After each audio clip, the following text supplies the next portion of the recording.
This is a 𝗧𝗵𝗲 original production. On this episode, Benjy's sprain becomes a pain. Take your shoe off. Should I get totally naked or? No, not right now, not yet. All right. Howard opens the door to his private office. I want an exclusive inside my office. I want to show you where the action really happens. Sparks fly after the Enty Awards. Fuck you, Jared. Come on. What's your problem? Testing 1, 2.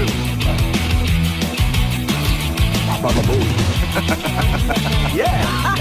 Hell yeah.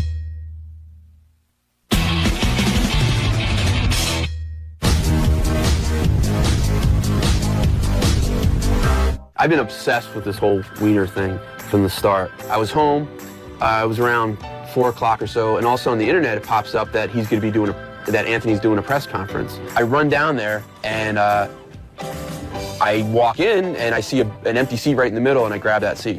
I just had a couple of questions in my head and I started jumping up and asking those questions.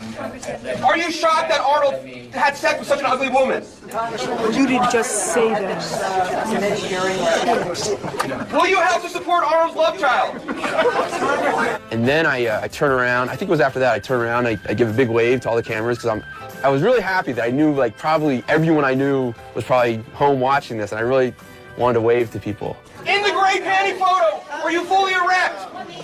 Were you fully erect or are you capable of more? After the last question, I assumed they were kidding around, but there's some guys screaming like, let's get him, let's get him. Who are you? Seriously, man, who are you? Huh? Who are you? Let's get him, My Twitter name is Bronk, B-R-O-N-K, Bronk. Outside the Sheraton, there was like live news going on, and I got in one of the camera shots and started acting obnoxious, and some guy grabs me, and supposedly someone else hit me with a chain, and my ankle just starts killing me. He called me at around 9:30 at night to say that he hurt his ankle really bad, and I said to him, "Listen, do whatever you have to do. You know, if you can't come in, don't worry about it. Your health is the most important thing." I knew if I went to hospital, I'd be there like all night. I get up here into the studio, and I know everyone thinks I'm putting on a show because it looks like just crazy.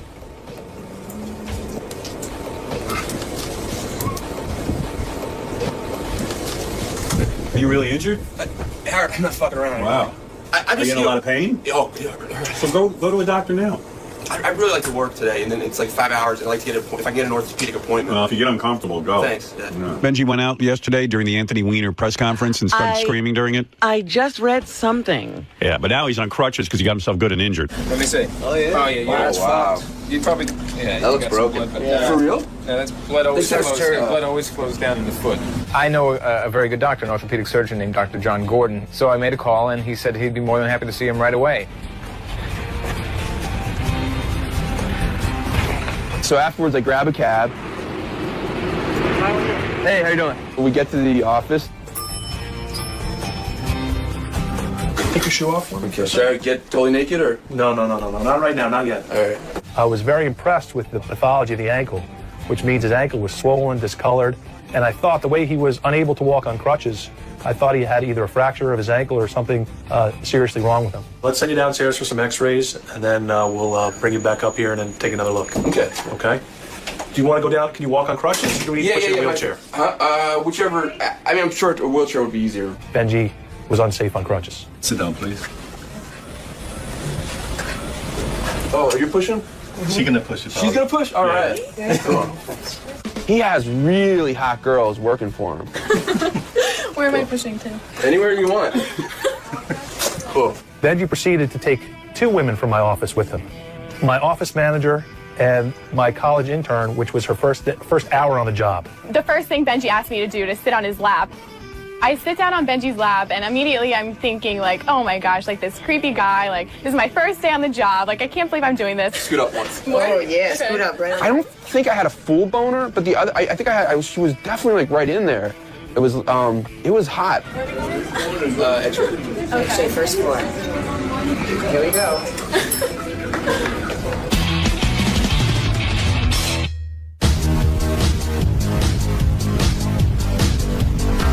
The interns are very important to me. I think it's important that kids have a place to go and learn about broadcasting. There's fewer and fewer places. So I host the Intern Show, and the big thing that we do on the Intern Show is the Inty Awards. The Inty Awards are a series of awards that we give to staff members.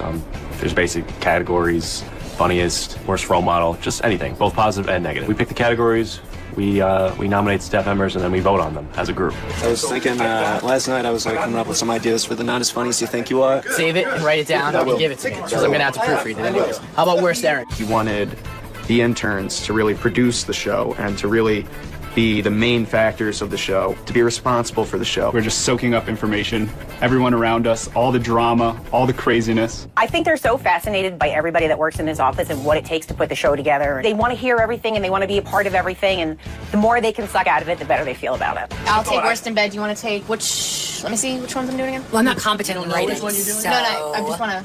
Yeah. So I'm not. All your favorite Black Packer. Once we have the list of nominees for the Inties, I post them in the back office. It kind of stirs up the controversy before we've even presented anything. I would rather be in worst dress than fucking not as funny. I think I'm pretty funny.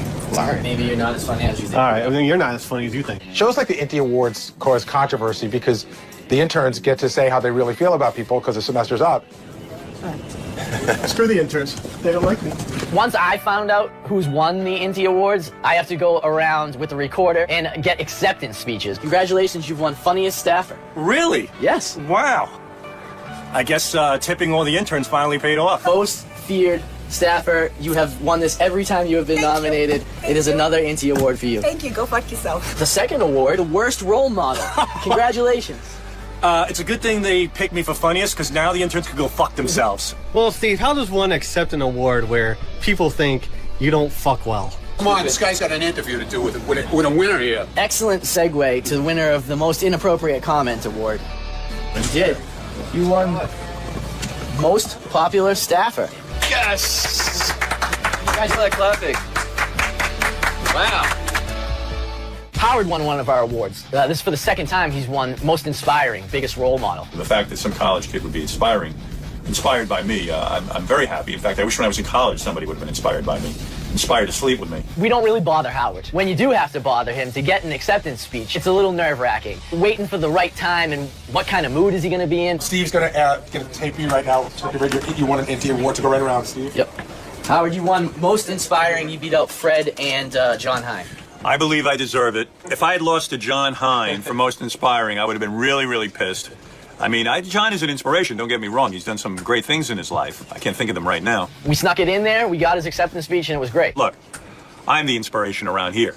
And if I had lost, I probably would have ended the intern program and the intern show. So that's that. Congratulations. And thank you very much to all the interns. You've chosen wisely. Now, where's my trophy? Jared Fox won 2 awards. He shared one with Tim, which was the Worst Errand Award. I'm just thinking about the tasks that they have to do, and these interns are extremely entitled. If they think that running over to Howard's agent's office to drop something off, or running downstairs to pick something up for Tim, who is our senior vice president, is too difficult. Another controversial award this year was what we refer to lovingly as the 𝗧𝗵𝗲, which is the Who the F is That Guy Award. This year, Kim won it. Kim is from Marketing at Sirius. I'd like to present you with the Inty Award. I got an Inty Award? Yes, you did. Oh my God, this is so exciting. It depends on the category, The category is the Who the F is That Guy Award. You can tell that Kim is not happy to receive the Who the F is That Guy Award because immediately she says, I am so honored, Steve. The intern Brandano. I did refer to Steve in my acceptance speech as Steve the intern Brandano. I know he doesn't like that, so it was on purpose. Thank you so much. I appreciate it. Don't take this out on me. Whoa, why are you hitting me with the intern thing? You know I hate it. I don't talk to the interns all that much, so I guess it'd be natural for them to wonder who I am. She's there literally every day. She talks to Jason for almost an hour, and she's never introduced herself to me or from what I've seen to any of the other interns. I've never seen an intern talking to her. I've never seen her attempt to strike up conversation or even really make eye contact with us. The problems didn't start when she won the award. They didn't start with her acceptance speech. They started after she'd heard the intern presentation. Who the F is she? Exactly. I could tell when we were doing the Inty Awards that Kim and Jared in particular were not going to be happy. Fuck you, Jared. Come on.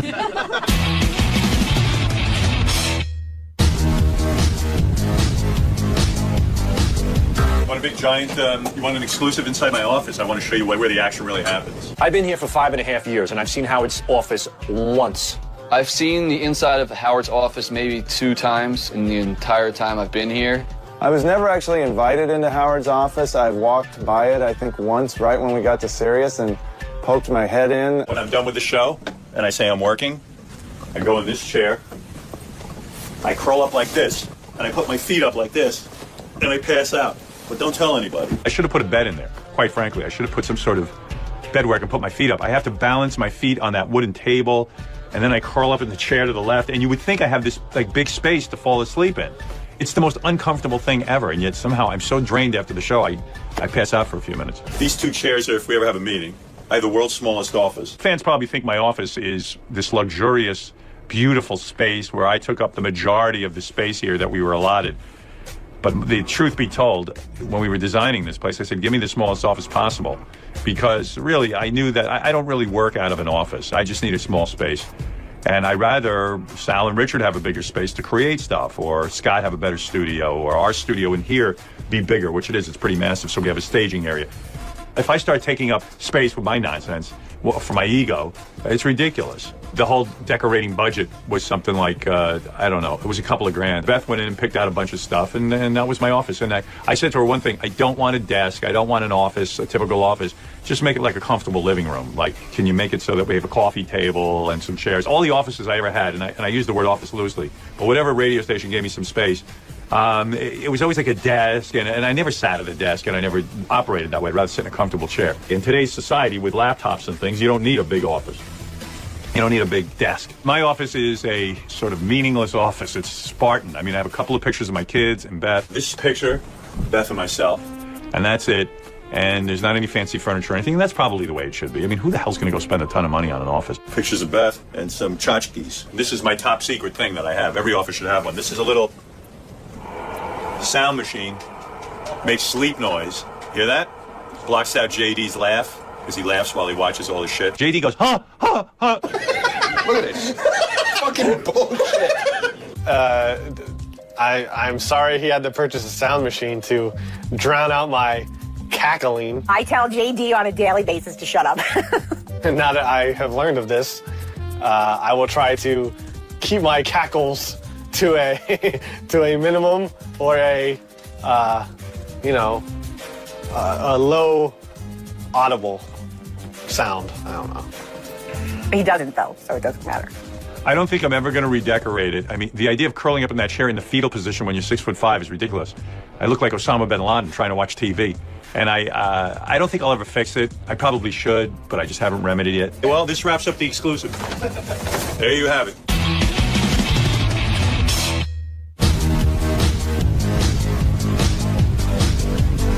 There's a bunch of patients in the waiting room pissed off that Benjy's getting to skip the whole line and just get his x-rays while these two girls are escorting him around and sitting on his lap and flirting and being crazy in a doctor's office. Are you on Twitter? Yeah. We'll become Twitter friends and Facebook friends. Sounds perfect. We go to the x-ray room, and I meet another girl there. She's the x-ray technician. Should I go ahead and disrobe, or? No, you're good. Yes. Do they need it? Do they need it? I can disrobe with you. We can all disrobe. Aren't the x-rays going dangerous? Wild, if people don't take off, is that like? We will cover it with an apron. That's what I tell all the hot guys. And then Benjy asked me if I'll lay on the x-ray bed with him. I'm like, oh my gosh, like this is getting worse and worse. I don't want to hear your foot. Oh, no, that's good. You gotta move over, so you know. Oh, I'm sorry. Yeah, she's like, little, but. What is going on? And you are here for? Just to, be on the here. camera. I have a really good insurance plan. Okay, and we're gonna need to move around a bit, so. Oh, you want me to get up while you do the x-ray? Yeah. Okay. Was there a break? I don't say. That means no. All right. I need to brush my teeth, man. Is there a bathroom there? Outside. Can we stop something, bro? Of course. So we go to a bathroom, and I want to clean up because that morning before, I felt like my breath was gross because I hadn't really got to wash. I was in so much pain before the show. I hadn't got really a full wash up, so I wanted to brush my teeth in case Carly and I made out. Do you have a rubber?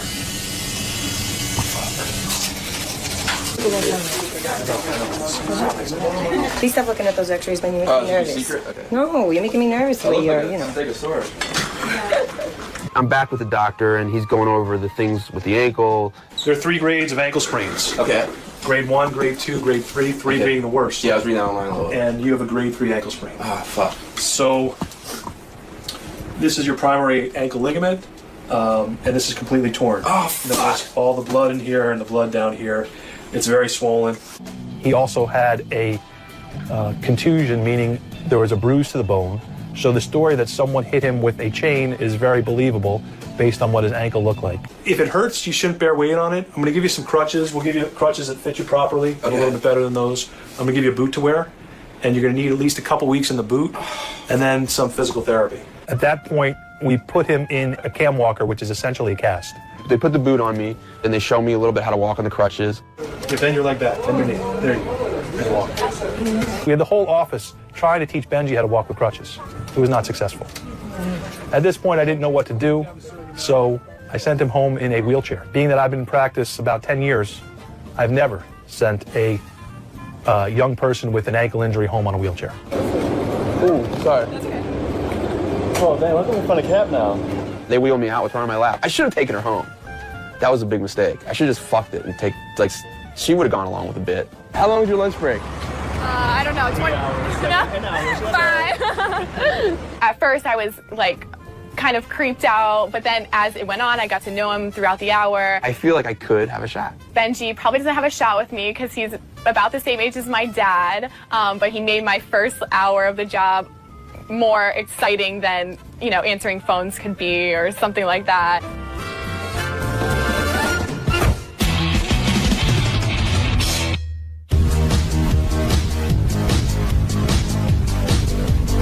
Welcome, everybody, to the 4th almost annual Inty Awards. Tim and Jared, as interns, we know you guys are the big cheese around these parts, and we get that. Staffers have asked us to run to Subway, Starbucks, the occasional deli, but with you guys, it always seems like we're delivering God knows what to God knows where. The one worst errand I thought was comical because I don't generally send people on bad errands compared to what other people have to do around here. So tonight, Jared and Tim, we present you with the Inty of Worst Errand. When I entered for MTV, I had to test out a stunt by pouring honey into over my entire body, rolling around the sand to see if my body could pick up dollar bills for a beach stunt at the TRL beach house. You were rolling around with your shirt off. You're just bragging that you look good. I mean, come on, dude. Fuck you. Since I knew I was nominated, I figured that night I should listen and see what the guys had to say. Girl who talks to Jason for an hour after the show, we present you with the Inty Award for Who the F is That Guy? We've chosen you because every day we know we can find you blocking our path in and out of the bullpen, hovering dangerously close to the Heinlein while talking to Jason about the weather, about baseball, about television shows, about the possibility of life on other planets, about literally anything and everything except what your job might actually entail. Incredibly harsh. Some out-and-out lies were said. I could tell when we were doing the Inty Awards that Kim and Jared in particular were not going to be happy. They sounded a little entitled. We've never seen you doing work, nor have you ever struck up conversation, or even really made eye contact with any of us, which is odd because you stand 2 feet from us for an hour a day. One day, maybe we'll discover why you've chosen to act like we don't exist while doing absolutely nothing. But until then, we present you the girl who talks to Jason for an hour after the show with the Inty for Who the F is That Guy. I think they wanted everyone back there to make them feel incredibly welcome, and that's fine, but I don't have anything to do with the interns. So, sorry, you ungrateful interns. The only thing they took from my speech was that I was bragging that I worked at MTV, and that, again, I managed to bring up a way in which I was talking about having my shirt off, which wasn't the point of the story and made no sense if that's what they picked up on. So that pissed me off. That Jared, any excuse to take his shirt off. That's the definition of a humble brag. In that, in trying to tell us that we're ungrateful, he threw in that he interned for MTV and that he was at the TRL beach house. Fuck you, Jared. Katie? No, exactly. We have to run around in the rain all over Manhattan and, like Pete said, Brooklyn, and he gets to show off his abs on the beach. Oh, look at me. I'm dripping in honey. What a goddamn shame. The next morning, one of my coworkers, Kim Reese, came by my office and explained that she had been ripped in the intern show, and so have I. So I did feel like I wanted to say something the next day. So I grab Rob to bring the camera back and check it out.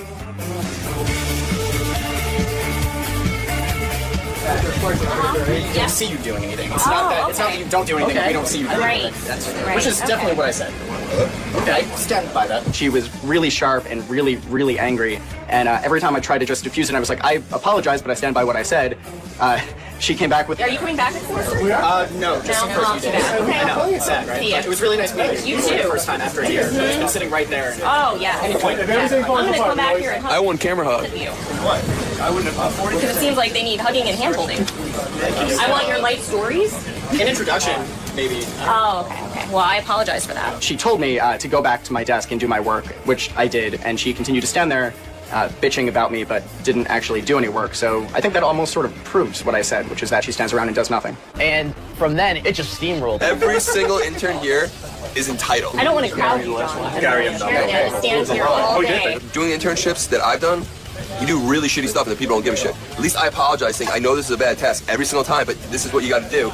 And if the interns feel that way, well, they're just entitled spoiled asses. I will say that neither you or Kim work with the interns all the time, and these are probably the least entitled interns as opposed to the most. And I'm just being honest. You say these are the least intelligent? Entitled. Oh, okay. They're both basically mad about people talking shit about them on the air. Kim yelling at Derek is great. Jared screaming at the interns. It's all good stuff. I'll just sit there and smile. What have I made you do? What have I made you do? Ryan, who I feel was the most entitled intern and always had an air of arrogance with him, I had a little tiff with him. On a hot August day, Jared Fox made me take Tim Sabian's suit to his personal apartment. In what way am I learning as an intern?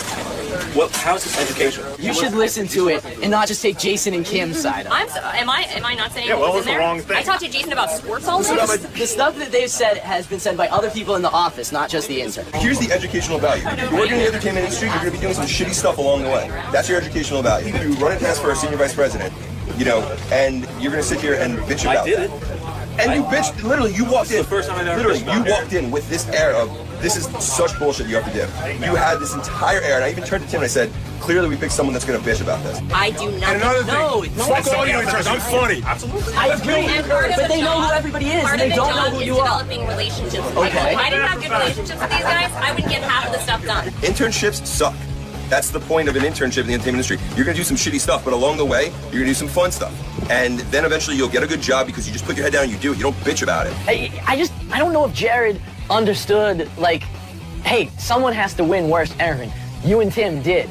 And I was trying to get him to realize that, but I think he was just too caught up in the moment. He didn't bitch about it. Yes, he did. There was an entire show based on it. No, there isn't. What was the intern show last night? It was about awards. Okay, so he was bitching about it. No, he wasn't even on the intern show last night. The point being is that that's what it is, and they're saying that that's the test, then that's bitching about it. This was definitely one of the better arguments we had in the office for a while. We've been looking for a good fight. It was real. It involved all the interns. And like I said, the two people from our staff that were involved were passionate and angry the entire time. So that's always good. Good for you. My favorite line. Yeah? It's good knowing you, man. Clean out your locker. Get the fuck out of here. Of course I'm not surprised that the NT Awards cause drama. That's what the NT Awards are for. If they didn't cause drama, they wouldn't exist.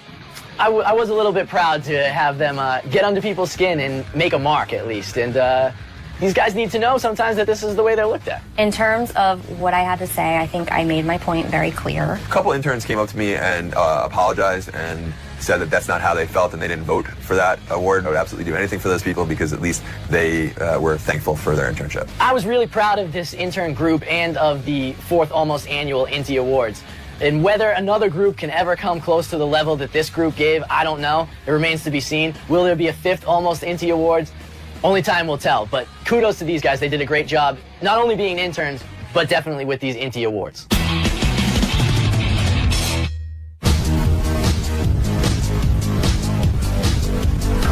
So about a week later, after the show, I'm in the office, and Will says all of a sudden on the internet he sees that Wiener is doing another press conference and he's gonna resign.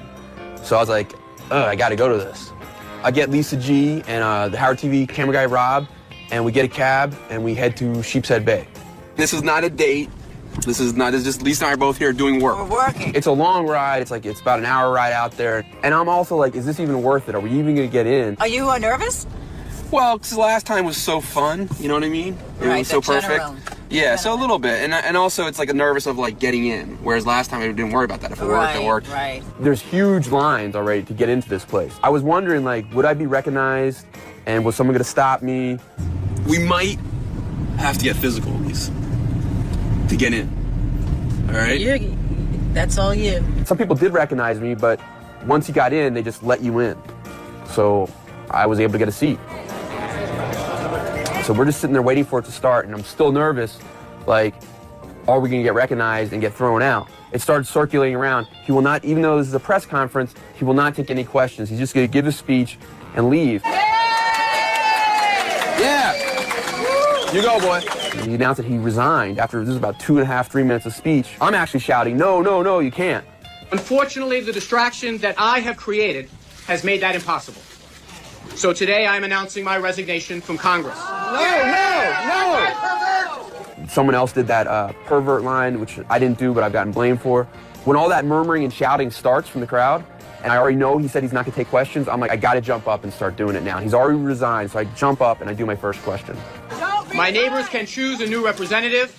Senator Weiner, the people must know! Why are you fooling Iraq? The people demand to know! Why are you fooling Iraq?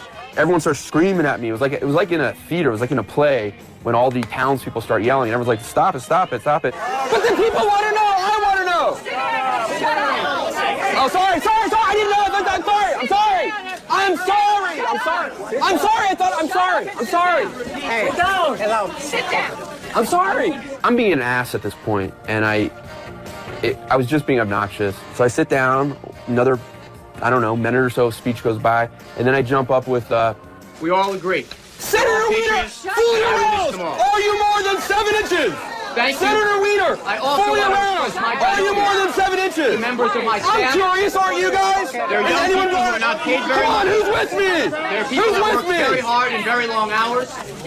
Ultimately, those people define the notion of... And he keeps on with the speech. Just as he ended the speech, and he's not taking any questions, but he starts walking away, I ask, will you maintain your hot physique and smooth, sexy chest? It's been written about that the cops dragged me out, they tackled me, all this shit. That's all bullshit. The cops walked me out, were real nice. I just gotta be careful. Yeah, no, take your time. That's the Howard Stern guy. I'm with him. Take your time. Thanks. I got it. I just gotta pick this up. Yeah, we just want to have a scene, that's all. Okay. They set up a press area for people to talk to me outside the senior center. It's all yours, guys. This is something that the people wanted to know, and I felt the people deserved the right to know. What's your name? Huh? Bronk. B-R-O-N-K, Bronk. I was having a lot of fun with it. Do I look fat? I'm not inside. I want to know if I look fat. I know I'm chubby, but do I look fat? You dick. I will announce my... Oh, extra. Hey, she's hot, too. So then why'd you do it? Why'd you do it? Yeah. I'm a attention whore. Where's Mario Lopez? That's what I want to know. And where's Billy Bush? All right, thank you. I love you. What's your name? Yvette, thank you very much. Are you on Twitter? You made a fool and a mockery, the whole thing. Then I feel bad. You don't feel bad. Yes, I do. I wanted to be funny. I'm friends with George Takei. George Takei? I know him. I loved what happened after the conference, but I felt bad about what I'd done inside because I felt like I'd violated his right to give a speech, and I'm sorry. Benjy. Dude, I don't know. You can't. You're gonna hurt your back and your shoulder. Doug, if you think I should be higher, I'm fine. No, you're supposed to fucking line up with your armpits when you stand straight, not like a retard. This is gonna hit a nerve, and you won't be able to use your whole arms. Now you're kidding me? Yeah, you're gonna rehab. You're not gonna be able to walk. I just told him. He doesn't listen. Yeah, you're not supposed to have them. No, I know. It was just a temporary place. Like not the crawl. Yeah, but you have to adjust them. No, Doug's going to. He said he's going to do it for me. All right.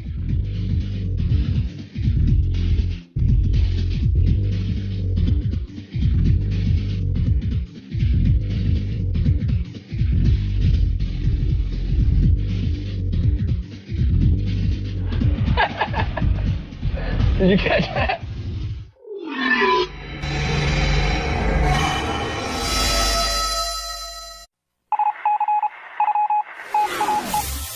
This is the best of the wrap-up show. A recap and behind-the-scenes look with John High and Gary Dell'Abate. The best of the wrap-up show begins now. On Monday's wrap-up show, we talked about my wedding, about Sal's best man speech, and about a lot of stuff with my wedding, just how fun it was, and Sal doing my makeup and things like that. And we talked about Pink Tie Guy, also known as Jared Fox, also known as Mr. Perfect Abs, Mr. Hot Ass, Mr. Handsome, Mr. Gorgeous. He has many nicknames. And that irked JD really good when all the single girls at my wedding were asking about Pink Tie Guy. So check it out. We're now joined by the newly married Richard Christie. I'm off the market. Betrothed. Yep. That's me. Now, what did you think of today's wedding discussion? Did it go the way you expected? Yeah, it was fine. I mean, the important thing to me is that everybody was there, had a blast. We got so many nice emails and calls from people afterwards saying it was like the funnest wedding ever, and just that our family and friends came to celebrate with us. That was really, really important to us, and we loved that everybody had a great time. And like for you, I wanted to make sure the food was really good, and I think you liked the food. That chicken was so good. What kind of chicken? Fried chicken. Hey, can I ask a question? Because somebody sent out a bunch of notes, and I got notes from like 5 different people, but one thing they all touched on, they said that where you had the wedding was like sort of a little bit of a walk down on the pier, and that on the way into the wedding there was a rave. Oh, it was nuts. And that if you walked through the rave, people started yelling, who's the guy in the suit? And I heard they're almost fist fights. And we just happened to pick a day where it was a rave that involved everyone having free squirt guns, and like I got soaked. People just saw anybody that was dressed up and they'd squirt us with squirt guns, and we had no idea this was going to go on the same day. But once it was like going through a gauntlet, and once you got through that gauntlet, you were fine. But I heard some people almost got in fist fights. Yeah, it was pretty crazy. But and we felt bad because we had no idea this was going to go on the same day. But that was the one bad thing about it. But yeah, it was at South Street Seaport at a restaurant called the 𝗧𝗵𝗲, and Kristen and I we've been going there since we started dating. So it's a beautiful place. Yeah, we love that area. And so what made you decide? So the Asian guy the Howard kept making fun of was the guy that owns the restaurant or runs the restaurant? No, he owns a restaurant in Queens, in Long Island City, where we live. And so you just go there a lot and you see him a lot, and that's how you chose him? Yeah, and we got engaged at his restaurant. And Mr. 𝗧𝗵𝗲 is his name. He's Reverend 𝗧𝗵𝗲 now. I thought for weeks, like Richard's been talking about, I thought he was hiring, I thought it was a she-male, and that was like his character name was the Mr. 𝗧𝗍. No, it's S-H-I. At first, I wasn't sure if he was putting on an act because this wasn't your typical wedding.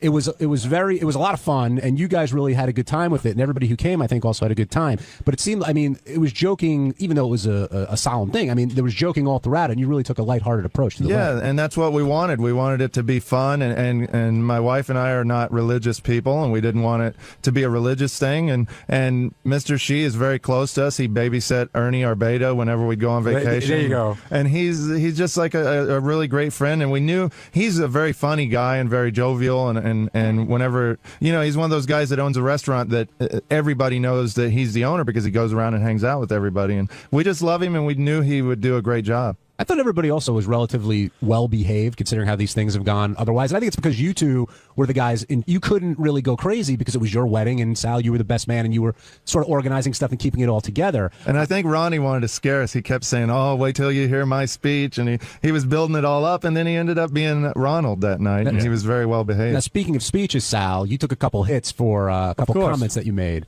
Fair, or did the people who you hit sort of know you were going to make those comments about them? What, Jason Kaplan's weight? Well, besides Jason. Yeah, that's the only person I hit. But you said something. I heard you use some foul language a bunch when you got to make a speech. When the maid of honor gave you the mic, you said, I said, what a nice piece of ass. Right, do you think that's appropriate for a stranger? I think it's a compliment. I think it's something that I think she was pleased by it. I could have said, what an ugly cow. I didn't say that. I said something very nice. How about you don't nice. say anything? How about I give my speech the way I want to give it? It's my fucking speech. What a beautiful lady. Let me tell you. I like that he says it's a compliment, but if you say it to somebody at work, you're going to get in big trouble. It's an HR violation. We're not at work. We're not at a wedding. Give a good wedding speech. You know what? It was just a spontaneous thing. I didn't have that particularly planned, but I was hanging out with her in the back. We were drinking. We were talking about Philadelphia and how much we loved it. And then she gave a speech, and I just got a good look at her, and it just hit me. And boom, what a hot piece of ass. Now, when you do something like that, you go back to your table. Does your wife go, why do you have to do that, or you're a jerk? In this case, she disappeared for about 45 minutes. Sorry about that. And I didn't know. I thought she really left. And I said to myself, did I really cross the line this time? And I don't think I did, because everybody was coming up to me saying it was a great speech. It was. And thank you. And I was running around looking for her, and I finally found her out on the deck. But I go, where the fuck were you? Are you pissed off? She goes, no. She goes, I'm just having fun, just like you are. Right, having fun by not being with you. Exactly. Well, what did you think was what did you think would be questionable there, other than the hot piece of ass line, maybe? And I did run the speech by my wife, and she's like, you know what? It's a little crude in areas. I go, but it's not. I go, I'm not doing anything really over the top. I think it's appropriate. It addresses all of Richard's quirkiness and the fact that I love him and what a great guy he is. What about referring to Richard's mother as the lady with the golden vagina? At that point, well, that was taken out of context. Well, she is a redhead, so. How so? Yeah. What's a good context of that? I'll tell you. We were in the back. The Christies showed up, and like Richard said, I've been with the Christies before. We get along fine, and you have to know your comfort zones with people. You have to know what the lines are. And we were drinking. We were having a lot of fun, and I was saying to her, you're the woman with the golden vagina, and it just it just spontaneously turned into a funny conversation. And I read her well. She was laughing. Mr. Christie Thomas was dying laughing. And Richard was in the room as well. Richard did say at one point, Mom, you don't have to put up with that. And I said, well, if I'm crossing the line, I'm sorry. She's like, no, what you're saying is fine. But, I didn't think it was that bad. It was a compliment to her vagina and to Richard Christie that she created him. And that's an amazing thing. I don't want to get too deep into your psychological... It was a compliment to her vagina? That's what you're saying? Well, I didn't say smelly vagina, fat vagina. I could say that about other women. I said she has a golden vagina. She made the great Richard Christie. The whole Christie clan is golden to me. I don't want to get too deep into your mind. And I had a few in me, and I was being loose and fun. What do you want me to be, a dud? You want me some shitbag who sits in the corner, just stirs his coffee all night, that nobody gives a fuck about, like Scott Salem? You just stare at him, and you want to blow your brains out? You're having a little fun. That's all. Nobody got hurt. There were a couple of chuckles passed, a couple of beers that were drank, and everything was fine. Take it easy. Were you offended at all that he said that about your parents? Nah, it was fine. They knew it. My parents are cool. They raised me on movies like Party Animal and Revenge of the Nerds, and they got a great sense of humor. So and that's actually her nickname in Kansas is Golden Vagina. I wouldn't have said it to Richard's fiance's parents because I don't know them that well. But I was just. But you said something earlier. I don't want to probe too deep into your mind, but you said you know where the lines are, right? But why do you always seem to feel that you have to push the line? I didn't push the line. Well, sure you did. You said I knew where the line was, and then I pushed it a little. I walked the tightrope. Right, but why do you feel the need to walk the? Do you ever feel? I don't. You do though. I do now because of you guys. You guys have implemented this paranoia into my fucking skull that every time I open my mouth. We're the first people who ever told you you're inappropriate in a public setting. The first people that I listened to. Your wife's never told you that. Yeah, of course she has. Yeah, but I want to go back. I was convinced that my wife is just, she's just an uptight woman who doesn't get it. But now you guys are saying it. So I walked the tightrope and I put my arm around Mrs. Christie and we were having some laughs and I complimented Richard. Chris in L.A., welcome to the Wrap-Up Show. Hey, I was just asking if Richard, now that he's married, if all the gay stuff between him and Sal is going to stop or if it's going to continue. No, I think there was plenty of gay stuff at the wedding between me and Sal. What? We were just messing around. I think we kissed each other and stuff. No, we didn't. When we were posing for pictures and stuff, we were being a little bit. How did we do? Howard wasn't as interested in this as I was, but I couldn't. What on earth was he doing? He was doing your makeup. What were you doing? What were you putting on your face? I have the opposite of what Sal has. Like Sal has the raccoon eyes. I have real white eyes in photographs. So Sal he was a great best man, and he got me some makeup to cover up the white around my eyes. Well, in all honesty, a while ago when we did one of those B movies, a lady suggested with Richard with his pictures that she put some cover up on him. So I took the cover up from the lady and I said, look, on your wedding day, if you want, so you don't have those white eyes in your pictures, I'd be happy to do it. And that's how it happened. That might be the gayest act you guys ever did. But you know what? it looked great, and Richard came out great in the pictures. And she said, a lot of people say that apparently a lot of men do put on makeup for wedding pictures. I've never personally heard of that. Yeah, with that new law in New York, of course they do. The funniest part for me was watching that. I realized that Richard wears a wife beater T-shirt. Yeah, well, I do because I sweat a lot, so I had to wear it under my tux so I wouldn't get all sweaty and soak through it. Because it was a rented tux, I didn't want it to get all sweaty and gross. Jody in Jersey, you're on the Wrap-Up Show. Hey, I was looking at the pictures of the Christie wedding online, and I noticed JD and High Pitch Mike slow dancing. So did JD get lucky? With High Pitch Mike? Yeah. I don't know. JD can come down and answer that question, but you couldn't miss Mike because of his shirt that he was wearing. The orange one. Oh, he wore that for me. It was orange, like a Halloween-type shirt. And Mike caught the bouquet, so maybe we'll hear wedding bells soon from Mike. And can I tell you guys another funny little note about the wedding, too? So, like, all of my wife's single friends that were there, they were all asking about one guy, and the nickname for the guy was Pink Tie Guy. They kept saying, who's Pink Tie Guy? He was the talk of the wedding with all the single girls. I think I know who it is. And you could probably guess who Pink Tie Guy was, but then JD was asking about... Bailenson? Richie Bailenson? No, it wasn't Richie. Who was it? It was Jared Fox, of course. And JD heard this, and he texted my wife. He says, I hate all your friends now. Because JD wanted to know who, like, a lot of her friends were. You were upset by Pink Tie Guy, we hear? Huh? Well, when, we're sitting there, in the office, and all of a sudden Richard comes around and goes, hey, to Jared, hey, were you wearing a pink tie? He goes, yes. She goes, all Kristen's friends want to know who was Pink Tie Guy.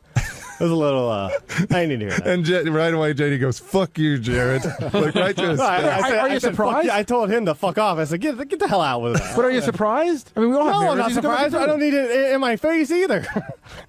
Pink tie guys are always going to be in your face. I know, Gare. I just don't need to hear it. Are you saying that none of Kristen's friends were asking about Double Chin Guy?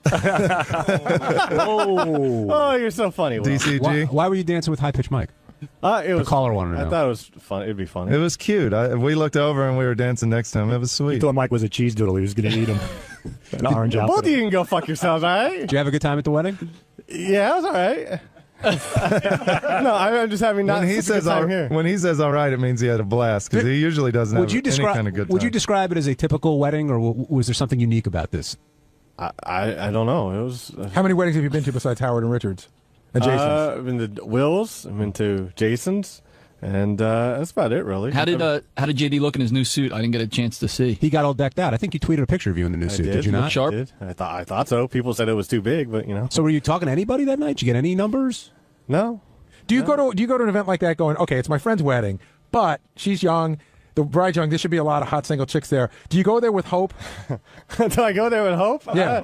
Sure, I go there with hope, but you know. And at what point does it just go away? As soon as I walk into the room. I thought you were going to say when pink tie guy walks into the room. Yeah, of course. Are you hopeful enough? Like, do you clean your apartment before you go, or bring condoms? I don't think I have any condoms. No.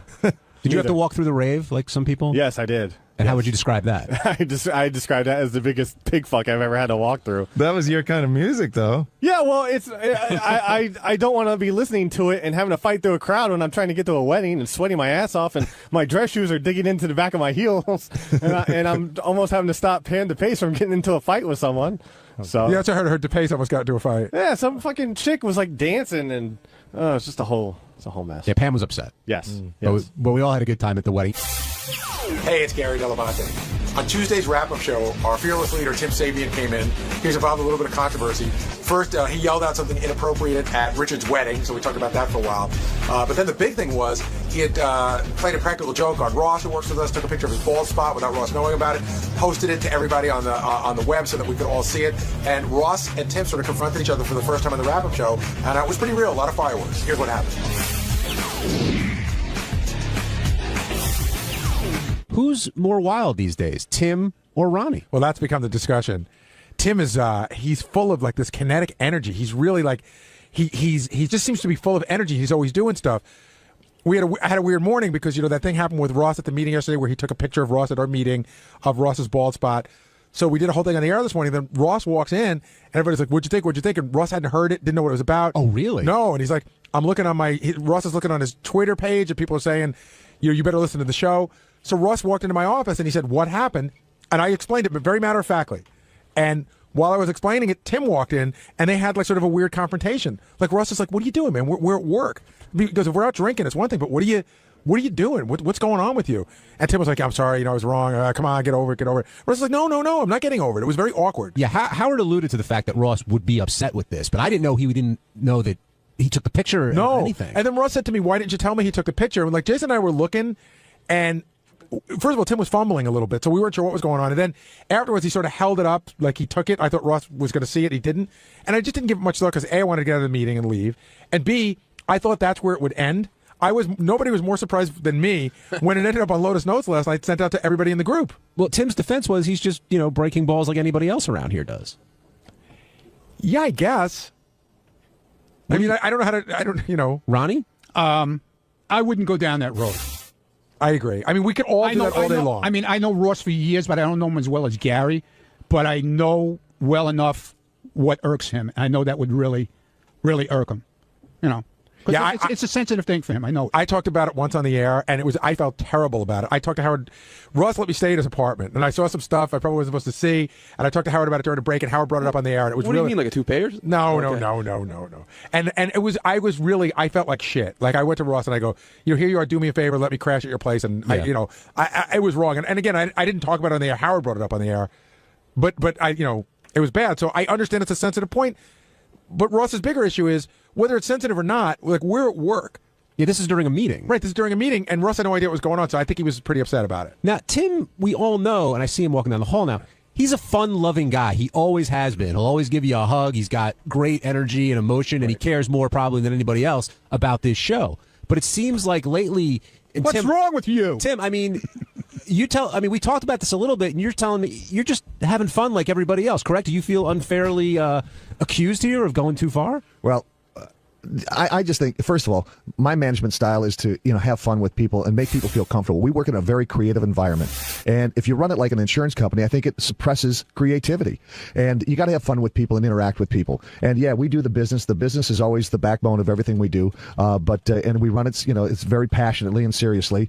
But you got to have some levity and some fun around here, because it does. It promotes camaraderie, promotes creativity, and it just makes it a more enjoyable place to work. Now, what about at the wedding? I mean, the wedding. No, fuck you, Tim. Everybody was having fun. I thought it was a very loose kind of environment, and everybody was kind of joking around. I mean, you see Richard Fish sitting on a chair, in the wedding, and it was a loose environment. It was a really nice time and really a lovely evening, and everybody was having some fun. So it was no more than that. You had a good time, right? Yeah, it was very nice, very, very nice. And so, Ronnie, is this just a case of you guys just having a good time and Howard picking up on from notes that somebody sent him and trying to make something of it, or do you think that Howard's got legitimate reason to be concerned here? Well, in my case, I was, like I said, I was sitting there, had no clue that Tim was there. Everybody was sitting for the wedding already. Tim came in late, obviously. I didn't know he was there, and then all of a sudden I just heard this yell out, and I heard the voice. I knew it was him, so I knew he was there, and I just said, "Shut up, asshole." I didn't do it to interrupt the wedding because the wedding hadn't started yet. Well, I think Howard's point was that's not the appropriate place to do that, period, regardless of when it starts or anything like that. Understood. But it's Richard's wedding. I mean, everybody was having a good time. Everybody was joking around. We were joking around about the fish. We were laughing about that. We were looking at this one, laughing at that one. I mean, I didn't mean any harm by it. And I don't think Tim did either, but, Well, in defense of you guys, it definitely was not your typical wedding environment. Right. I mean, there was a lot of stuff flying around like that. Yeah, I'll give you that. I mean, Richard coming with a suitcase of beer, getting makeup put on. I mean, that's a normal wedding. Hey, when I saw the goldfish on the chair, all bets were off. Yeah, that's what we were joking about that. The thing was sitting behind me with some guy, some friend of his, brought the thing in a bowl. I've never seen a betta fish with a tux. And it's sitting there, Now, Gary, is Howard concerned about Tim? I think a little bit. You seem full of energy lately. Because I've had a lot of rest, and I'm finally starting to get to a place of happiness and enjoying life again. And, I have a great enthusiasm for my job, a great enthusiasm for what I do, and for the people that I work with. And I love it. I absolutely love it. Now, do you feel bad about taking that picture of Ross and sending it out? Yes, I do. Yes, I do, because Ross is a very dear friend of mine. Now you're full of shit. No, come on. No, Ross. No, Ross and I are very dear friends. Insurance? What's that? You make no sense. What are you talking about? Make people feel comfortable? Exactly. How does that make people feel comfortable? We're in a meeting. I said this to Gary earlier. If we're in a bar, we're all drinking, and I'm in on the joke. Ha ha, funny. All right, I'm sorry, Ross. Ross, I officially, in front of the world to see, I officially apologize. But I don't think you'll change. Maybe this will be the intervention you need. I love you, but you've gone off the track recently, and I don't know how to get you back. I'm being honest. I'm giving you tough love. No. Yes, Ross, I'm serious. Really? Ross, really? Do you want to go there? No, you went there already. Ross, don't go there. But you went there. Don't go there. Don't do it again, Tim. Easy. I apologize to you, okay? Okay. Go where? I won't go there. I won't go there. I don't know where we're going, but exactly. This came. We found out just now, Ross. Gary said this came as a total surprise to you this morning. What, do people email you and tweet you and say, "Hey, you better listen because something's going on the show"? I don't know, 7 something, and I just go to my Twitter feed and it just mentions and it says there's all these different comments, and I'm like, what the hell going on?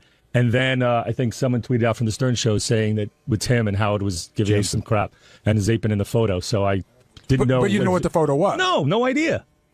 And then I figured I'd listen to the replay when I came in, but as soon as I walked in, Doug's shaking his head. I go, what happened? Well, Doug comes to me and he goes, I better warn you. Hey, it was funny. It was funny. What's funny about it? It was funny. It's funny when you're in on the joke. It's funny. Sorry, Ross. I'm sorry. I apologize to you in front of the world. Tim, I love you. But you're saying love you too. You're apologizing for something, and you feel bad, but then you're saying it's funny. And I'm telling you, it's not funny. Okay, it wasn't but you funny. keep going back there. It wasn't funny. It's over with. All right? Let's move on. I hope you can move on. I did. And not do it again. I did. I moved on. Well, it wouldn't be funny if you did it again. Gary, how tough is it to sort of... Well, maybe it would. Respect that line between, hey, we're having a good time, and yeah, we're at a meeting, but I'm joking. Like Tim says, he wants a fun-loving environment. But then you've got situations where people can be hurt by what you're doing. Well, we should sound like fun. We should start off by saying that these meetings, when they first started, when we first got here, there was another sales guy that worked here named Sam, and Sam was sort of a fun-loving guy too. And Sam and Ross used to tweak each other. Mostly Sam would tweak Ross, and they would get into these arguments. And it became a big thing. Like, guys, we're here for a meeting. It was like World War III every meeting. Let's cut the shit. So the meetings have sort of become like it's let's just do our business. So I was a little surprised that this showed up in the middle of the meeting. What Tim did was a sucker punch. It's like one thing if you and I were just horsing around or whatever you're talking about before, like a great fun environment, and then you do something. But I'm actually sitting there on the couch discussing the ad sales stuff. We were done. We weren't done. Yes, we were. We were finished. We were getting up and walking out. I swear, and I thought it was a great picture. You're nice and tan. I did. See, you're going there again. So you just slipped back I gotta in go there. back to work. No, stay. Take it like a man. No, I apologized. I did take it like a man. But you apologize, and then the other side of you is going, to you. Funny, great picture. All right, I won't. You know what? I'm not going to smile anymore. Don't I'm going bring to the walk phone around to the meeting depressed anymore. Is everybody happy now? I'm depressed. The lights went out. Look what you did. You just blew the lights out. I'm going back to work. I got a job to do. But Tim, as you're leaving, I think photography now. I think that what Ross. Can I just say? I think what Ross's issue is Photoshop some more hair on Ross. I think what Ross's issue is with that. You see that? What did he say? He doesn't. I mean, I can go to so many places with him, but I haven't gone there. Exactly. Hey, everybody can go to a lot of places around here. That's right. I apologize to Ross profusely. But I think what Ross is saying, Tim, is that you're apologizing, but then you're making light of it as if you're not really sorry, like saying your finger accidentally hit the camera. What am I going to do? What do you want? Blood? No, I want you. Oh no, Ronnie breaks the goddamn mic. Great. That's coming out of your check. Yeah, that's good. Is this a situation? Okay, Mr. Geico. Is this a situation where, like, Tim's not realizing how sensitive Ross is to this particular thing? Oh, it's when Ross calls me fat. I'm not sensitive about that. Yeah, you missed that in the office when they were talking. Yeah. He goes, "How about if I take some pictures of you in your fat suit?" Yeah, exactly. So, but I get it to your face. I don't say that. I'm not on the air. Get it to your face. No, you do it all the time. I'm fat. And I just roll it, let it roll off, right, whatever. I do it all the time. 25 pounds, I'm fat. Okay. Tony in Ohio, you're on the wrap-up show. Yeah, fuck Ross. He's a hypocrite. Why? Well, a few weeks ago or a month ago or whatever, he said something shitty about somebody. He laughed it off like it was no big fucking deal. But he can't take it. Fuck that guy. He's a hypocrite. Okay. I'm trying to decide who to side with, the fat guy. I don't or the remember balding Ross guy. being on the Rapid Show a month ago. Yeah, but I think, Tony, if I can make a point, there's a difference between you said this, I said that, whereas you took a picture of me when I wasn't looking in an embarrassing position and sent it out to all my colleagues. I can understand why he could be a little upset. Tim. Mark in Buffalo, what do you think about this? All right, and thanks for 6 years of the best radio ever. Tim's right to apologize, but I feel like we've gotten into the Ross bad breath conversation from a couple years ago. Ross, he's not creating. Listen, I'm just saying he's not creating you being bald. He's not altering the image. I mean, it's wrong of him to do it, and he's owning it. But I mean, it's nothing wrong with losing a little bit of hair, man. You're a man. That's not the point. Right, but that's where you're going with. Exactly, Tim, didn't you? What I said. You're agreeing with the guy. No, I said. Yeah, but Ross isn't bald. Too many U-turns. He has a bald. It's not the point. Well, it is the point. But the point being, it's like, Tim, we're in a meeting. It's like it's a professional atmosphere, and you just the meeting totally was over. It was over. All right, I'm over with this. Well, Tim's got to own it either way. But Ross, would you mind if it happened like outside? I mean, it's up to you. That was my point. The point is, if he's saying it was funny, we're trying to have a great environment, or I was included in the joke when you emailed it out and go, haha, look what you got here. But obviously he didn't send it to me. He sent it to everybody else to make a joke about it. It created almost 45 minutes of content. Great. And everybody's bored by it. So let's just move on. Let's move on. Exactly. All right, let's take one last call. Matt in Virginia, you're on the wrap-up show. Yeah, I just Matt, wanted go to easy get on in. us. Hey, yeah, I just wanted to get in here and say, hey, Tim, obviously we want to hear you go there because I don't think you have anywhere to go. Why don't you just blow it up? Exactly. Where are you going, Tim? Exactly, Matt. All right, thanks there, Matt. Matt, thank you for the words of encouragement. All right, so you two going to get along, or is this going to linger here? Ross and I are tied by the... You seem over it, Tim, but I don't think Ross is. I don't think Ross is over it. I can see Ross. You know what? I'll get over it because I have to want to work with him. But there's a part of me that there's a disconnect with him that he hasn't. He's apologizing to my face, but deep down, I don't think he realizes it was wrong. Ross, and I don't think he learned from his mistakes. Look at me. Ross, look at me. Look at me. Tim, Ross, look at me. Look at me, Ross. Look at me in the eyes. I love you. Ross, look at me. You love me when you sent the picture. You love me after you sent the picture. So I don't think there's any difference. I don't think you did it maliciously. I think that there's a disconnect that you don't realize what's right and what's wrong with this. And I still don't think you do. I think you're upset that I'm bothered by it, but I don't think you know the difference. No, I'm sorry that I upset you. Okay. All right. And All I right. love you. Well, let's just move on. And we'll move on. Okay. On Wednesday's wrap-up show, I sure walked into it. Ross 𝗵𝗵 was on for day 2 of screaming about Tim and the bald picture and sending it out on email. Then I got thrown into it because Ross wasn't happy with the tweet I sent out saying that I thought Tim was funny on the wrap-up show. So we got into it. He called me unprofessional. I called him unprofessional. And it went rapidly downhill from there. So if you'd like to see 2 grown men argue and one grown man's face turn so red you think he's going to cry, check it out. I asked you to come down because you're angrier today than you were yesterday. Yes. Why? I mean, when we left here yesterday, you guys sort of had it out. It seemed like you kind of made up. And now Gary's saying you're more pissed off at Tim and you're pissed off at Jason. So we'll deal with the Tim situation first. I mean, I was, you know what? it is a sensitive subject, and I would let it roll off my back. But the more and more he talks about this and we talk about it, he doesn't. It's like backhanded, I'm sorry. And then hearing today when he was in Gary's office and he goes, wah. You know what? At this point, if he really truly knew it bothered me and he wanted to move on, he would just said, I'm sorry, and that's it. And he's still making a joke of it. So I heard your point, like, does he know he's busting my balls? It's beyond that.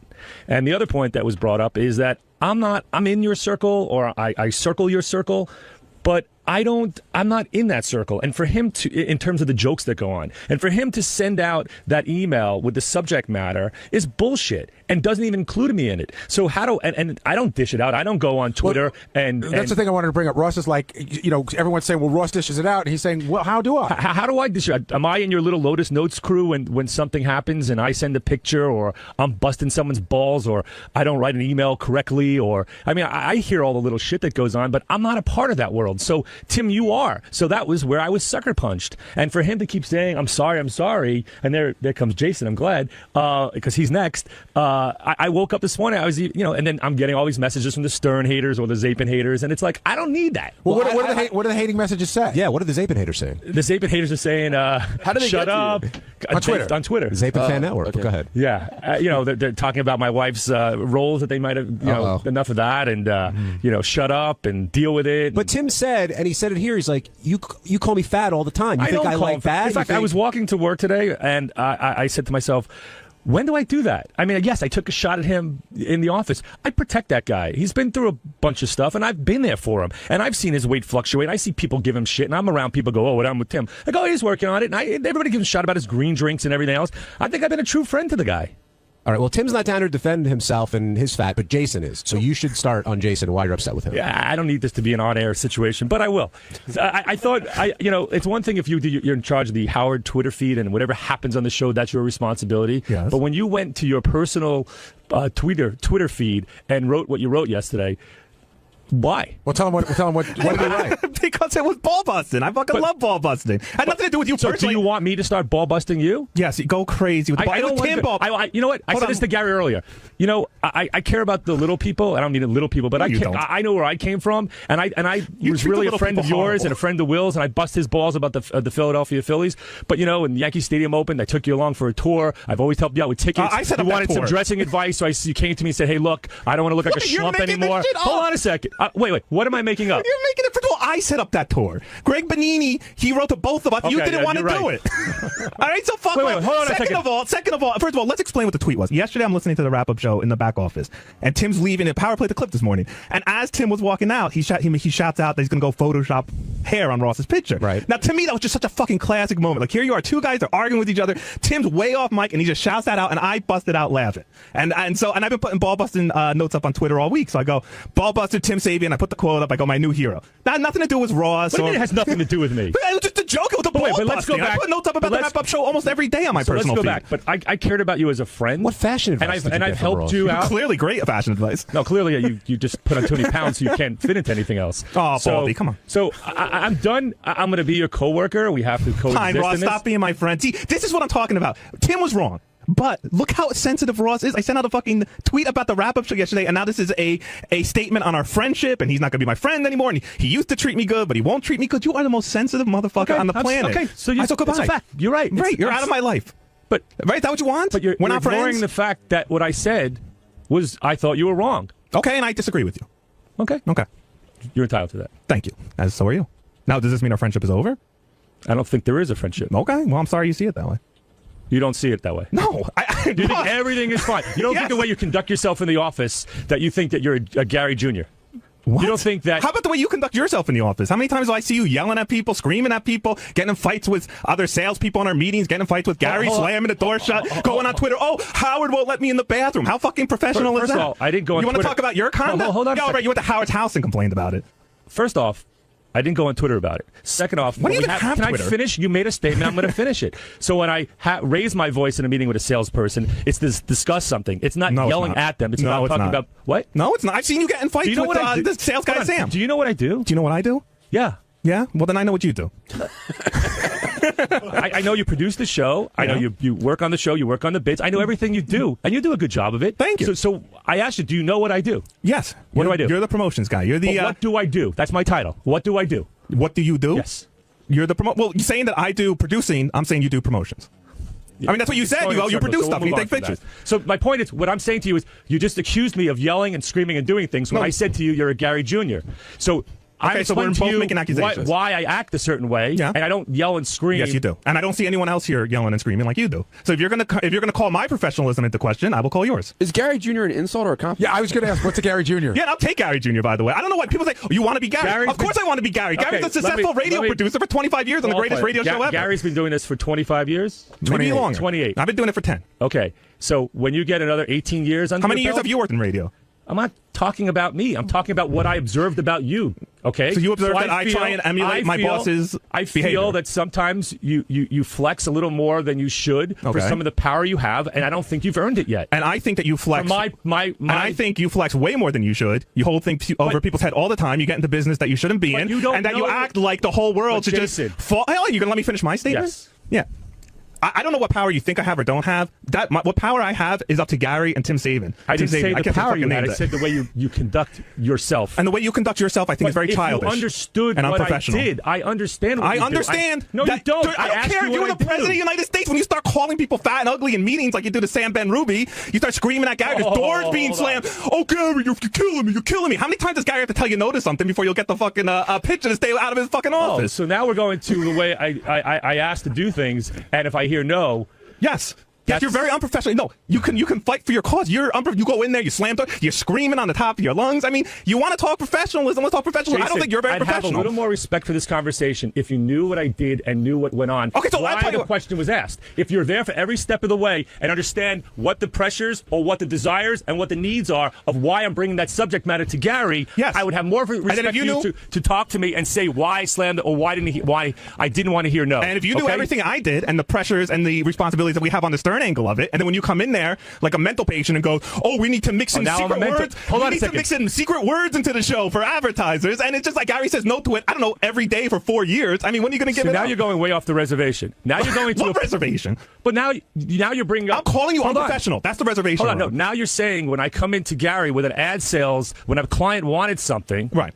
And you don't take no for an answer. And that's fine. But that's you doing your job. I don't think it's very professional. I don't see anyone else acting like that around here. Are you making fun, or are you criticizing me for coming in and bringing up something that made no sense to you? No, I'm criticizing you for not taking no for an answer and bringing it up every week for 3 years.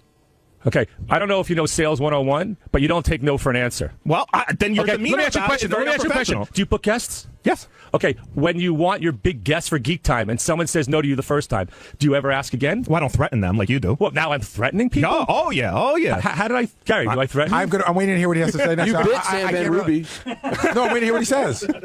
You coming off... So wait, they got so much money. Hold on a second. Jason, you have a wonderful way of deflecting. I asked you a question. Answer it. Yeah. You accuse me of not taking no for an answer and keep coming back. Right. When you book a guest and you hear no, do you ask again? Sometimes I don't. Depends what the situation is. But you're accusing me of going to Gary and not taking no for an answer. What I'm accusing you of. Answer the question. I'm going to answer the question. What I'm accusing you of, you accuse me of being unprofessional. I'm saying you're being unprofessional. Whether or not you're doing your job is one thing, and the way that you're doing it is an unprofessional manner. You yell and you scream and you act like a baby. You do it in meetings, you do it to people in the hall, and you do it in Gary's office. That is the end of my statement. Wow. I think Melissa's so fucking hot. Oh, yeah. Gary, what's between these two...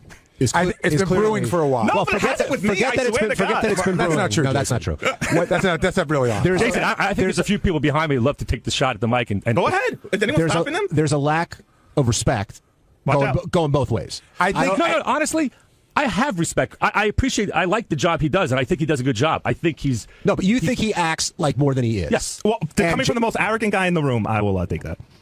And what's your beef with Ross?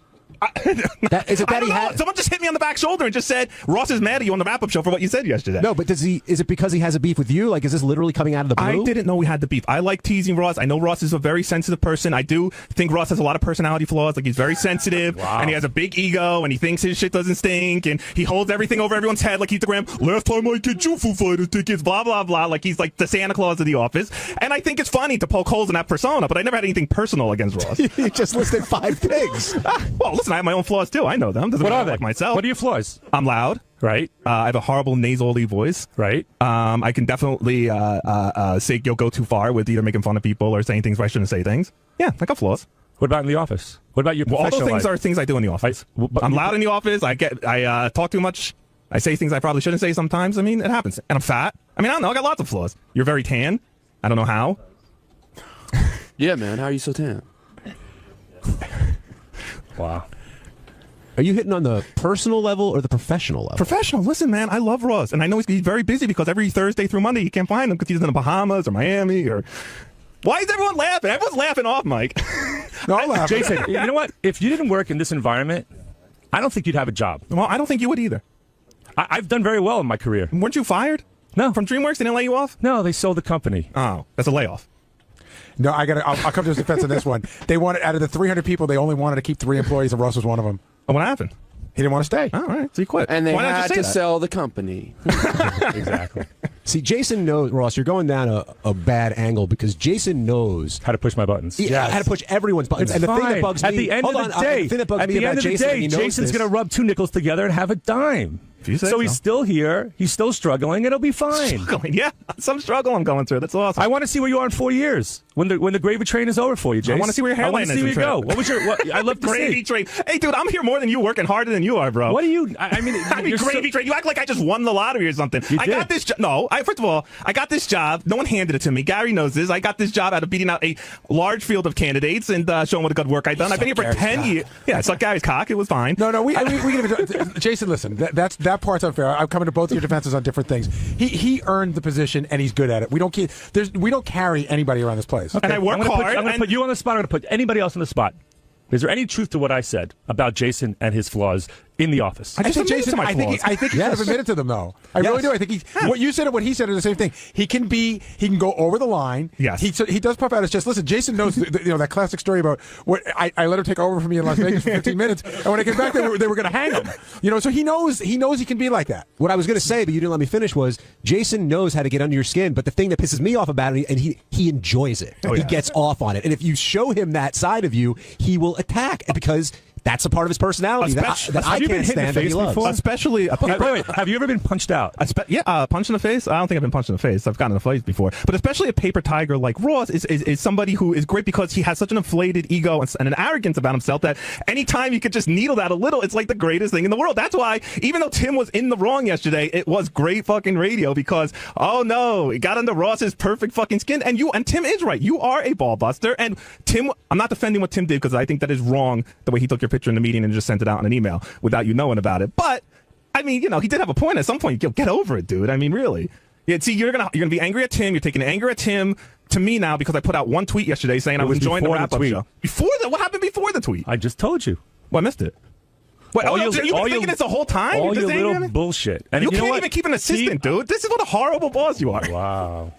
People are just leaving you in droves. What are you on, 2 assistants in 3 years now? How fat are you? 285 pounds. So every day I'm going to bring a scale next to you, and we're going to start weighing you every day, and you come to my office and do attendance because you're sure that I don't show up for work. I never said you didn't show up for work. You're more than welcome to come to my office every day to see if I'm there, and there's going to be a scale there, and we're going to have the Jason show, and we're going to watch how fat you are every day. So you want to do that with me? No. You can take my attendance. You're sure I don't come? You're sure I'm not here Thursday through Monday? No, Ross, I'm not your boss. I don't really care. No, but you're acting like it. You're taking attendance You from me. called me unprofessional, and we got in this long argument about who's the most unprofessional. But you're making accusations that you can't back up. Well, you're right here, so say it. Are you not in Miami every other weekend? No, I'm not in Miami every other then weekend. There's your side of the story. Congratulations. And we don't have to talk about my assistant, but she decided to leave, and it wasn't because she couldn't work with me. Okay? Really? Yeah, really. Well, I don't listen. All I know is your assistant's leaving. Tim's got 2 assistants. They're multiplying. You can't get rid of them. They're flocking. Tim has I wish really I wasn't thick working hair. here with you. I really do. I really do. Aw. Well, then quit, and then you could beat me up on the street if that's what you're looking I'm at. not beating you up. Then what? If it's not about that? You are a piece of work. So are you. We're 2 pieces of work having a great conversation on the air. I think that you'll learn. No, okay, Ross. Honestly, okay. It's fun for this environment. But listen, in 4 years, I think, aren't you old enough to be retired? You won't know what's going on with me in 4 years. You're going to be on some beach somewhere. All right. Hold that thought. We got to take a break. When we come back, we'll try to resolve this. We'll try to talk about Dave Navarro. Try and let some tension out of the room. You're listening to the wrap-up show on Howard 100. Howard 100. Wow. Seriously, come on. No, take a walk. I'm not going to touch you. Just come on. Take a walk. Wait, a guy who just called me an asshole for 8 years is telling me to take a walk with him in the air? Come on. Come here. Come take a walk. You're the big guy behind the microphone. I'm not going to hit you. You're going to have Jim Trellis. Come take a walk. I'm afraid of you hitting me. I just don't want to have an argument with you off the air. We'll have the argument on here. Raise my voice like I to the camera come? Just take a walk with me. I don't feel like I'm too fat to walk. I promise you, I'm not going to yell and I'm not going to slam the door. Just take a walk with me. If you can sit there behind the microphone, you can give me the decency. I'll come to your office after the break. No, I'd like to talk to you right now. I have to interview someone that's been sitting there for 20 minutes because my assistant didn't want to work for me. So come over here, Mr. Big Shot. I'm serious. I'd like to talk to you. I'll talk to you in your office after the show. I'll talk to you on the air now. Because I'm in the middle of doing a radio show. You're behind the microphone. You're Mr. Big Guy. I'll come talk to you in your office. You're Mr. Big Guy. I'll come talk to you in the office after the show. Talk to me right now. No, I don't want to talk to you. Why not? Because you're not my boss and you can't order me around. Talk behind a microphone. You can't talk to me. Please turn it off.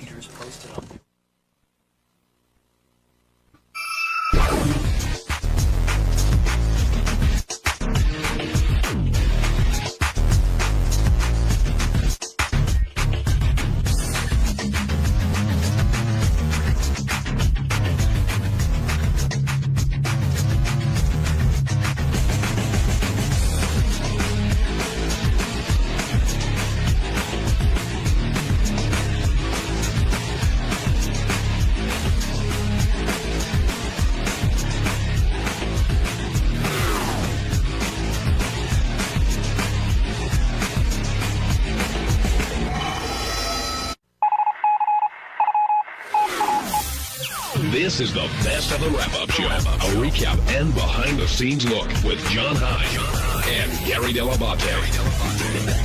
The best of the wrap-up show begins now. On Monday's wrap-up show, we were following up right at the end of Howard's show, where a guest who sat in met Howard and cried. And when she talked about the experience on our show, she cried again. And then we all ended up talking about the first time that we met Howard, what it's like, the presence that he has, and it's fascinating stuff. I'm here, and I have to tell you why I'm late, because it could be funny to play this clip on the air tomorrow when they come in. The folks that were, they're just walking in now, the folks that were here that won the charity thing, the show ended, so I was taking pictures, and when the nice lady went to go stand next to Howard, she became very emotional, and she started to cry. Really? So we needed to get a moment for her to compose herself. I think she's about to cry now. Come on over for a second. You're not going to cry talking to us, trust me. But can I just say, so the show ended and Howard said, would you like a picture, right? Mm-hmm. And so you said, okay. And then when I went to take the picture, you got very emotional. What happened? He was walking towards me, and it was in my mind's eye. For all these years of listening to him, I don't want to be too dramatic, but I know I am being. But it's just kind of like a vision that he was coming towards me. Here is someone who I've listened to, and it just really got to me. It really did, because I'm not only just taken with him, but I have tremendous respect for his talent and what he stands for, and I could tell he was really touched by it too. So he's like I don't think Howard knew how to react, so we had to take a moment to get a little composed so we could get a decent picture, and so that's why I'm late. Well, that's a great excuse for being late. But when you were in the studio, I mean, you were talking about a bunch of stuff. You seemed very comfortable, very at ease. Oh yeah. It was just when he came close to you. Is that what it was? Yeah, absolutely. And saw his face really close up, and just his presence was. I felt it really strong inside, really, really strong. I mean, there's he really allows you to get that connection, not only on the radio, but boy, if you're ever in his presence for the first time, it has such an impact, and it did that to me. Did today live up to your expectations? Absolutely. You okay? Oh yeah, just kind of shaky. Benjy was there. Oh yeah, what's your first name? Marcy. Marcy, hey. Yeah, she started crying. Yeah, it was pretty wild. I'm sorry I missed it. Yeah. But I'm glad Marcy's going to be here for the wrap-up show. And I always wonder, it's not an uncommon thing. People cry moments of joy, I guess it was. Absolutely. Like, what were you thinking? Like, what was going through your head?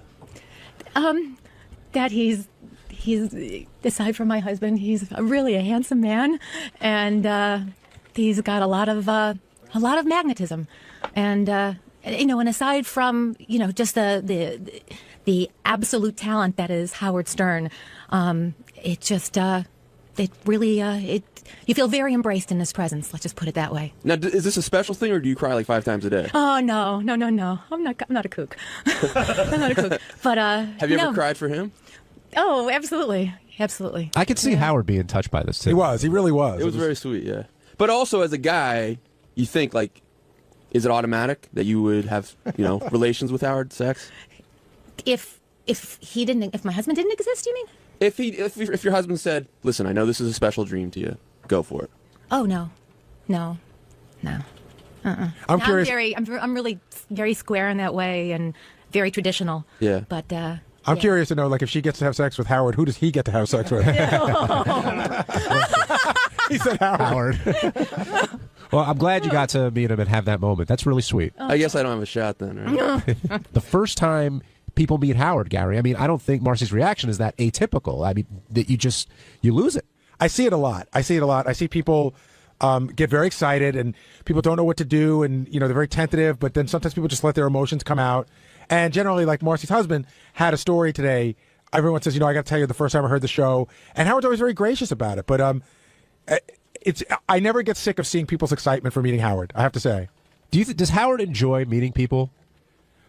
I don't know that he enjoys it, but he appreciates it. If that makes any sense. Yeah. Like if I said to Howard, hey, I'm lining up 300 people to meet you today, he'd be like, that's the last thing in the world I want to do. But I think that the moment they just had, he really appreciates that and understands it. Benji, do you remember the first time you met Howard?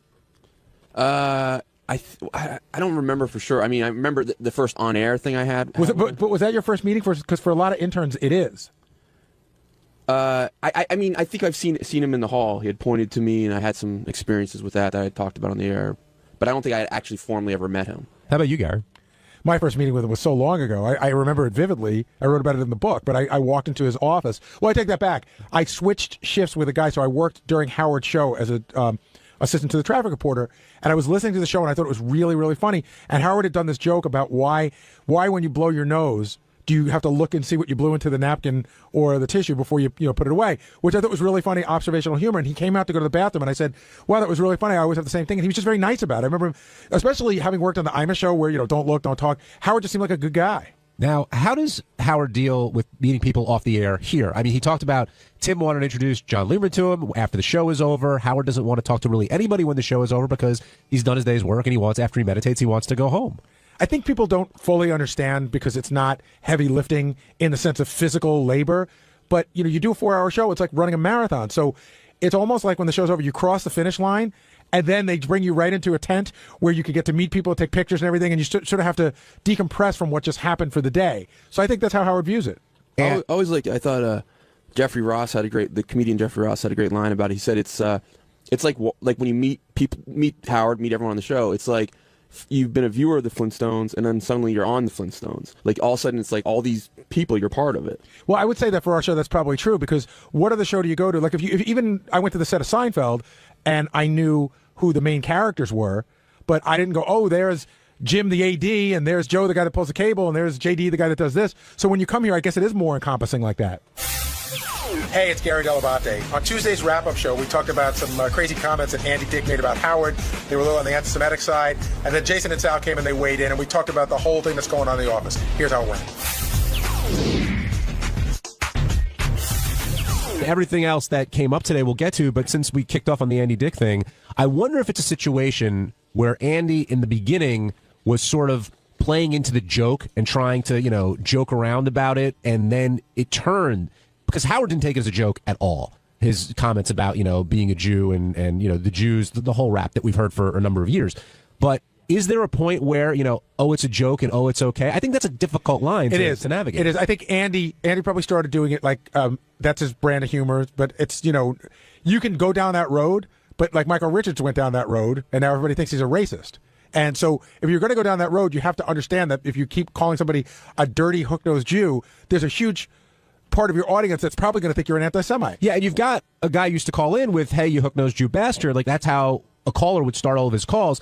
But it was understood that it was a joke. Right. It got to a point where there's an understanding. Right. But Andy didn't seem to be there. And when you heard the clip, how did you think Howard was going to take it? Oh, I knew how he was going to take it. And that's why when I went in during the break, he said, what page is that on? I said, Howard, if you trust me, I'd rather you do this on the air than listen to it, because I'd rather you get your real reaction. I know you're going to love it. Trust me on it. Benji, I know you're going to react to it. Is there a point where someone's joking and then all of a sudden the joke stops? Well, I didn't think for the Michael Richards thing, I didn't think was racist. I thought it just didn't go. I think it was Michael Richards trying to be shocking, and then he was so shocked by the reaction that he started to feel guilty about it.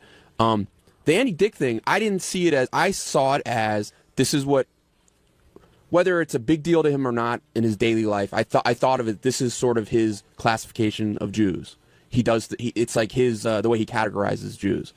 I think he was saying it to be provocative, but I also thought it was truthful of how he feels. And I don't even remember what your question was. No, you answered it because you feel that Andy was showing his true colors because you had never heard that from him before, at least regarding Howard. I don't know if I have or not, but Howard said something about, like, you know, when people are drunk, that is when they're most truthful, and that I think that is true. That's like an old Latin saying. It's an old Talmudic saying. Like in wine is truth. Like when people are drunk, that's when their real selves come out. I agree with you, and I think that with Mel Gibson, when Mel Gibson made all those anti-Semitic remarks, you know, because he was drunk, I think that when you're drunk, you know, I never understood that people go, oh my God, I was so drunk, I don't know what I did last night.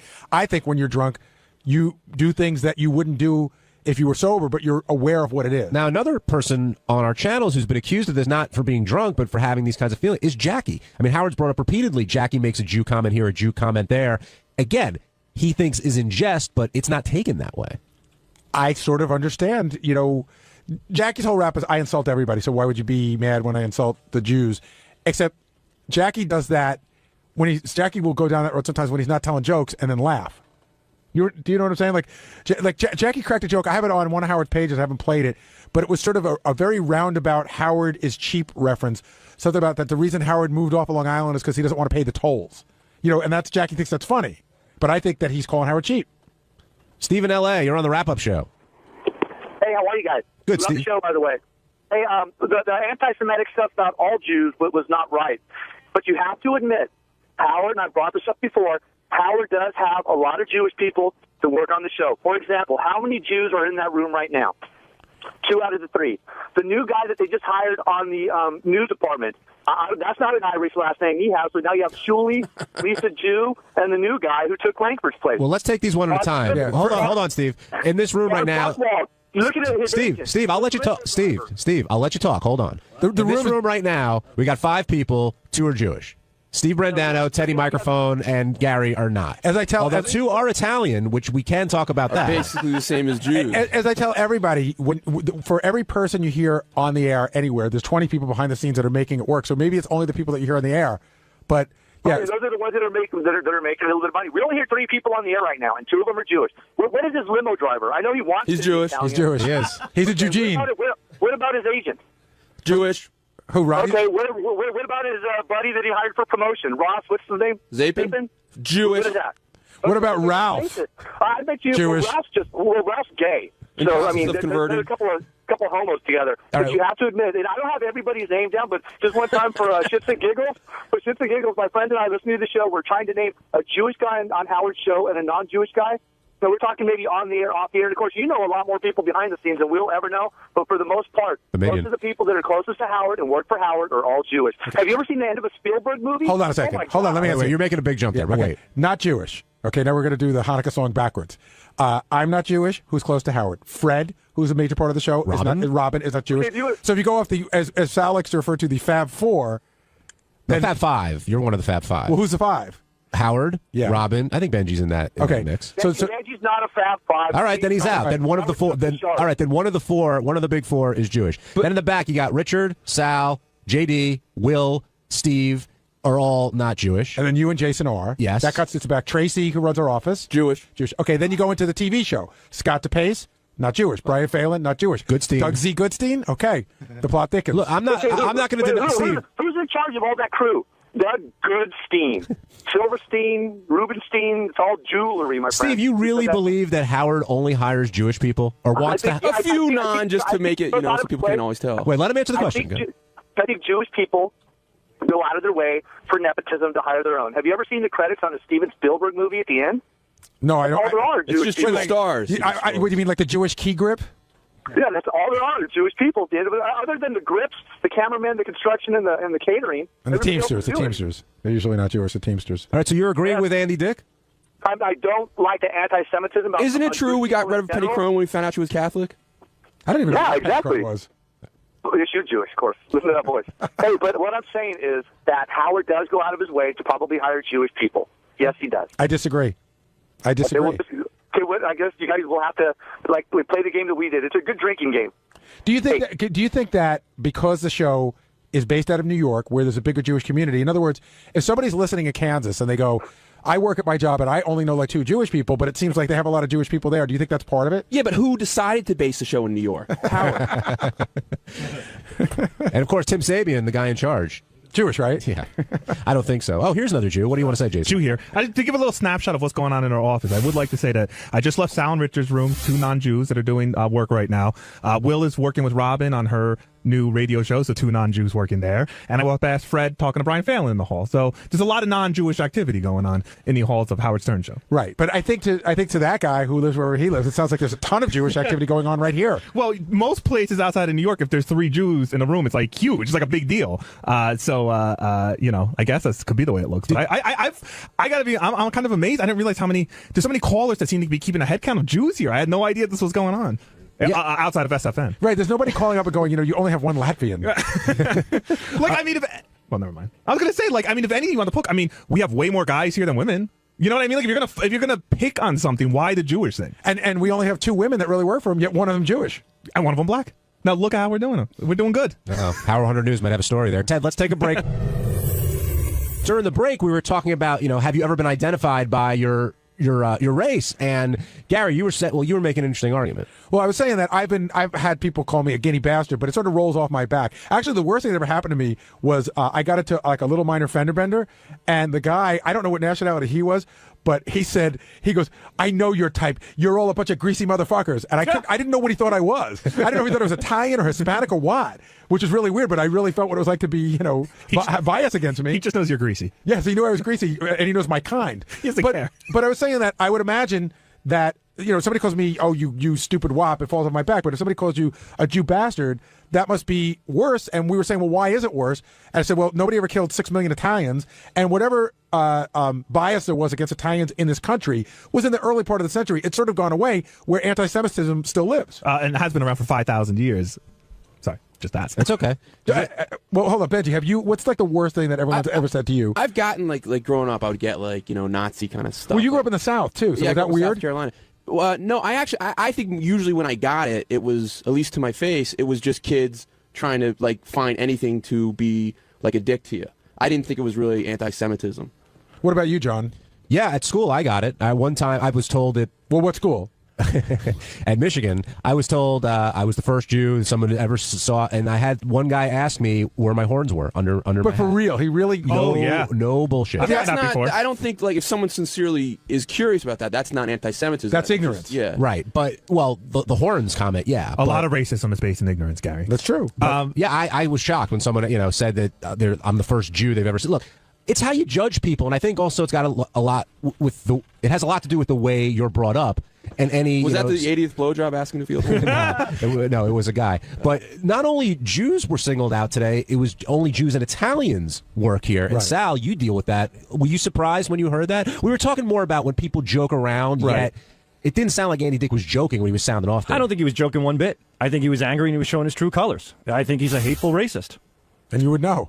Why? Because you know some hateful racists. Oh, come on, Gary. You worked at a pizza parlor. Give me a break. Everybody knows a racist. I mean, Andy Dick was doing it in a really, really hateful manner. If we joke around, that's one thing. I mean, the show has consistently done a lot of racial humor for the past 20 years. But for him to blatantly say what he said, hook-nosed Jew, and with such anger, with such venom, it was obvious that he hates Jewish people. And it's disgusting. I don't want to cut Sal off. He might say something stupid eventually. But you saved my job. Thank you. I think, I get a lot of arguments here, on the air and off the air. And usually the one thing that people dive into right away when they can't think of something funny to say is start calling me fat. Right. And the reason is because that's a negative connotation. You're lazy, you're unhealthy, you're disgusting, basically. So if you're arguing with somebody and they slip into the Jew thing, which to me is just like slipping into the fat thing, you're saying it because being Jewish is a negative thing. It's you're a Jew, you're a dumb Jew, you're a hook-nosed Jew. It's Jew as a horrible, negative thing. That's a very good point. And Sal, I know you kid around a lot about, I went out with my Jewish friends. I had a Jew, can you like what's the difference between that and actually someone like they're Jewish? Some of the things That's like the only difference. They're still the same. But why do you point it out? Like you ever say I went out with my Lithuanian friend? No, but my Jew friends call me the Goyim. You know, you're the only Goyim. We went to Matteo's the other night. I'm like, hey, you know, he's the only Goyim here.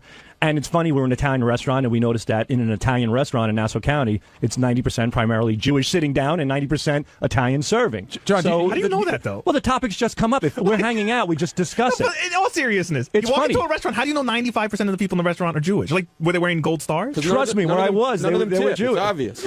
No, they tip very well. John, do you ever run into, like, when you're talking to somebody and they tell you a story and they have to tell you that there was a black guy in the story, even though it has nothing to do with the story? Like, I was going downstairs, a guy holding the door, black guy, and then I walked right by, and you're like, why did I need to know that? Well, a lot of times it's whispered, too. You know? Yeah. Ken, you're on the wrap-up show. You know, I think as somebody like an Andy Dick falls into deeper and deeper irrelevance, he feels like he has to be more and more outrageous. So, you know, I think you kind of have to shrug him off. I think the real culprit here is Fitzsimmons for tolerating it and putting up with it and almost being an enabler of it. If he's supposed to be such a Howard fan, begging for the book thing, I mean, he's the one that should be fired. Did Greg do anything wrong here? Well, I think Howard was upset with Greg. There's two ways to go, meaning if Sal were doing that on our show, I wouldn't stop him because I think it's interesting tape to bring to Howard. But it might come across to the people that I agree with him. So it is a fine line. I think he let it go on a little too long. Yeah, I mean, I kind of agree, but if you're going to be angry at somebody in this scenario, it's definitely be angry at Andy because, listen, I'm not going to lie, it bothered me to hear Greg laughing along with those jokes as well. But at the end of the day, he's trying to put on an interesting radio show. And if some guy is going to come on his radio show and start ranting and raving about Howard Stern being a crazy Jew, you kind of let him do it, I think. But you may not have to laugh along with it. But you may not have to laugh along with it. Laughing, that was wrong right there. But secondly, what is Greg Fitzsimmons? Is he Irish? All right, he's Irish. You don't know Fitzsimmons is Irish? It's the most Irish name in the history of Irish. Sal doesn't see race or color. Okay, exactly. Thank you, Jason. But the thing is that where was a Fitzsimmons there to rebut Andy saying, hey, I got hired by a Jewish man and I'm Irish? That's the first thing that should have came through his fucking thick, freckled skull of his. That's a good point. He's completely wrong. He took advantage of Howard. Howard wrote the Ford. Now he's here and he's you know having a field day with Andy Dick talking about Jews, and he's not defending Howard, who's a Jewish man that hired this Irish idiot. What about Gary's argument that maybe Greg was kind of trying to get stuff out of Andy? Okay, you can goad him to a certain degree, and I understand one or two giggles, but when Fitzsimmons says Joogle instead of Google, and he's laughing about it, you don't do that. That's very disrespectful. You have to know your boundaries. He crossed the line. He should be fired. On Wednesday's wrap-up show, Robin came in and talked about a bunch of things, including her recent car accident. And then Ronnie came in and started pushing Robin's buttons, and things got pretty funny. Check it out. Matt, you're on the wrap-up show. Hello? Hey, Matt. Hello? You're on, Matt. You're on the air. Hey, Gary, love the show. Got a quick question. Sure. Driving cross country last night, listening to Jackie's show, trying to stay awake. The only thing that kept me awake was yelling at the radio. He is horrible. Who? Jackie Martling. And why is he horrible? What didn't you like? And what's your question? Okay, my question is, Robin, did you listen to Jackie's show since he added that girl? No, I haven't heard Jackie's show recently. The girl laughs exactly like you, only 5 times as much. And I wondered if Jackie did it intentionally, and Jackie's show can't get any ratings. It's like listening to 3 6-year-old kids with a laugh track. But the real question, Gary, yes, is if you brought him back when Artie left, don't you think the Stern show outgrew Jackie's talent? Seriously, it's not a joke. I don't think the show outgrew his talent. I think the show moved to a different place. Jackie's funny in certain environments, but we became more of a let's sit down and rap and talk than a bit-oriented thing. Like, I thought Jackie really did well when they go back and they write bits, and Jackie could write these punchlines for the bits, and Jackie could write these jokes for Howard on the air. The show was a different show. So I don't think he would have fit in as well this time around. Do you think Jackie saw any writing on the wall in that sense as the show sort of, because the show's always evolved over the years? I would love to tell you he did, but absolutely not. Jackie doesn't see anything. He did not see the writing on the if anything, he saw it the opposite way. Yeah, I'm so valuable, they can't live without me. Dan and Philly, you're on the wrap-up show. Yo, what's up, guys? I want to ask Robin if she heard that Ronnie was calling her stupid. When did Ronnie call her stupid? Shirley was interviewing him in the hallway, and how she forgets things, and Ronnie was exposing some things that that Robin had done, and Shirley says, "So you're saying she's stupid?" And he did. I guess he went right along with it. So Shirley called me stupid. Right, Shirley called Robin stupid. And Ronnie said nothing, and now it becomes Ronnie called Robin stupid. That's how rumors get started. Yep. Take care, guys. Take care. He's very proud of being part of a rumor. That was a nice try, Dan. But I will follow up on it because when Ronnie did come in, I guess a couple weeks ago, he immediately went at you for some reason, and he always tends to do that. Like, yes. you're the backstabber, you pile on, all that stuff. That seems to be his MO when he goes into the studio. Absolutely. Do you find that a lot of times that stuff goes on in the air, and for some reason, when it's a fan of the show, Howard is forgiven, but you take the brunt of the abuse? I find that with the staff. I'm not supposed to say anything. You do it too. I do. No, but I get mad at Howard. But I get mad. You might get mad at Howard, but you never tell him he should be quiet. Well, you know what happens is because I'm having a conversation with Howard, then all of a sudden on the left side of my ear I hear a voice. Well, but it's funny because we got an email a couple of weeks ago from the couple that was on the guy who dated his student. Oh, the student. And he sent this really long email, and he's like, Howard, you went to a place and it was weird. I should have expected that, but he's trashing the shit out of you. Robin just wouldn't relent. And I was like, well, they did the same interview. Yeah. So you feel like when staff comes in and they're angry at Howard, you're the one who bears the brunt of it? Well, I think what happens is they don't want me stoking the fire anymore. And that seems to be what they think is going to happen if I'm speaking at all. Because I remember at one point I was trying to defend Sal and he started screaming at me. And I thought, wow, that's pretty crazy. Yeah, I think I probably get mad when I'm having a conversation with Howard. I almost forget you're there. Then all of a sudden you're there. Ronnie, we had a caller before saying you did some news story with 𝗬𝗓 and ended up calling Robin stupid. Please, listen to me. Listen to me. When 𝗬𝗓 does a story, you have to be there to hear the story when he does it. Okay? Because when he cuts it up, like how Sal and Richard cut things up. It's not necessarily what you said. Exactly right. You're saying 𝗬𝗓 edits you to be mean? Yeah, he does it to make me sound like an asshole all the time. Because like she loses her ID all the time. So he came to me and interviewed me about it, and I said, well, some people are stupid because they lose their stuff all the time. I didn't say Robin was stupid. Okay, I believe you. But the way he made it sound, although that didn't sound very Ronnie, good, did it? If Robin, I didn't say she was. Wait, if Robin loses her stuff all the time, And people are stupid if they lose their stuff all the time. therefore, I'm sorry. I said if people are stupid enough to lose their stuff all the time. I didn't say. Here's what I got. This is like the quiz in high school. You ready? Yes. People who lose their IDs are stupid. Robin lost her ID. Therefore, Robin is stupid. That's right. I'm making that jump too here, Ronnie. I don't think you're expressing. Yeah, but I didn't yourself come out and say directly, Robin is stupid. But you did. But that's how 𝗬𝗓 made it Someone sound. like Robin wouldn't get that, but the rest Yeah, of us the rest of you guys got it, right? Please, now stop it. I didn't say. And I kept saying to 𝗬𝗓, don't turn it around that way. And he kept saying, don't worry, Ronnie. You know me. I don't do anything like that. And every time he does it. So what do you? Doesn't seem like he had to do much turning. Oh, stop it. So what do you think? Well, I can't help if you always lose your ID. Well, I was gonna and you fit into the category. I don't always lose my ID. Sometimes I don't bring it in. I just lost my ID and How found many times? it. I told you I've only had. She has a collection of them. No, this is my third replacement. And how many years have we been here? Ronnie, not hello. This is my original one from the day we walked in here. So you're brilliant. That's right. Ronnie, not Robin, but in general, do you think that indicates unintelligence if someone loses ID? Please stop it, Benjy, with your stuff. Well, do you? I won't answer your questions. Why not? I'm sorry. Gary, can you ask him that? Ronnie, do you think that losing an ID indicates that somebody's stupid? No, they're very forgetful. See? And that's what I said to 𝗬𝗓, basically. So do you think? Are forgetful people stupid? No. But some stupid people are forgetful. Okay. Right. Do you think Robin's absent-minded? She's getting to be a little magooey. How would you define 𝗬𝗓? I know what he means. I do too. A little Mr. magooey, you know. like the light bulb doesn't always light up when it's supposed to. Oh my goodness! That is amazing. Okay, thank you, magooey. Thank you. Here, I'm going to do a quick test. Ronnie, Robin, give you both a question. See who can answer first. 9 times 4. 36. He's got it. I'm magooey. When did you realize you were going 𝗬𝗓? Was it the accident or something else that affected you? What? The accident? Well, I know you had the car accident. But I lost my ID before the accident. Oh, okay. Hey, did they catch the guy? Yes, they did. Somebody sent me what I think is his mugshot today. Oh, dear. It was very scary looking. He was scary looking that day. Did they arrest him? They arrested him and everything? I know he got citations. I don't know the details. Hey, so when it happened, it was he didn't stop at all. He completely went off. No, he did a 360-degree turn. The car stopped, and then he drove into me. And then he backed up and ran away. Did you think the driving in part was intentional, or was that part of a complete...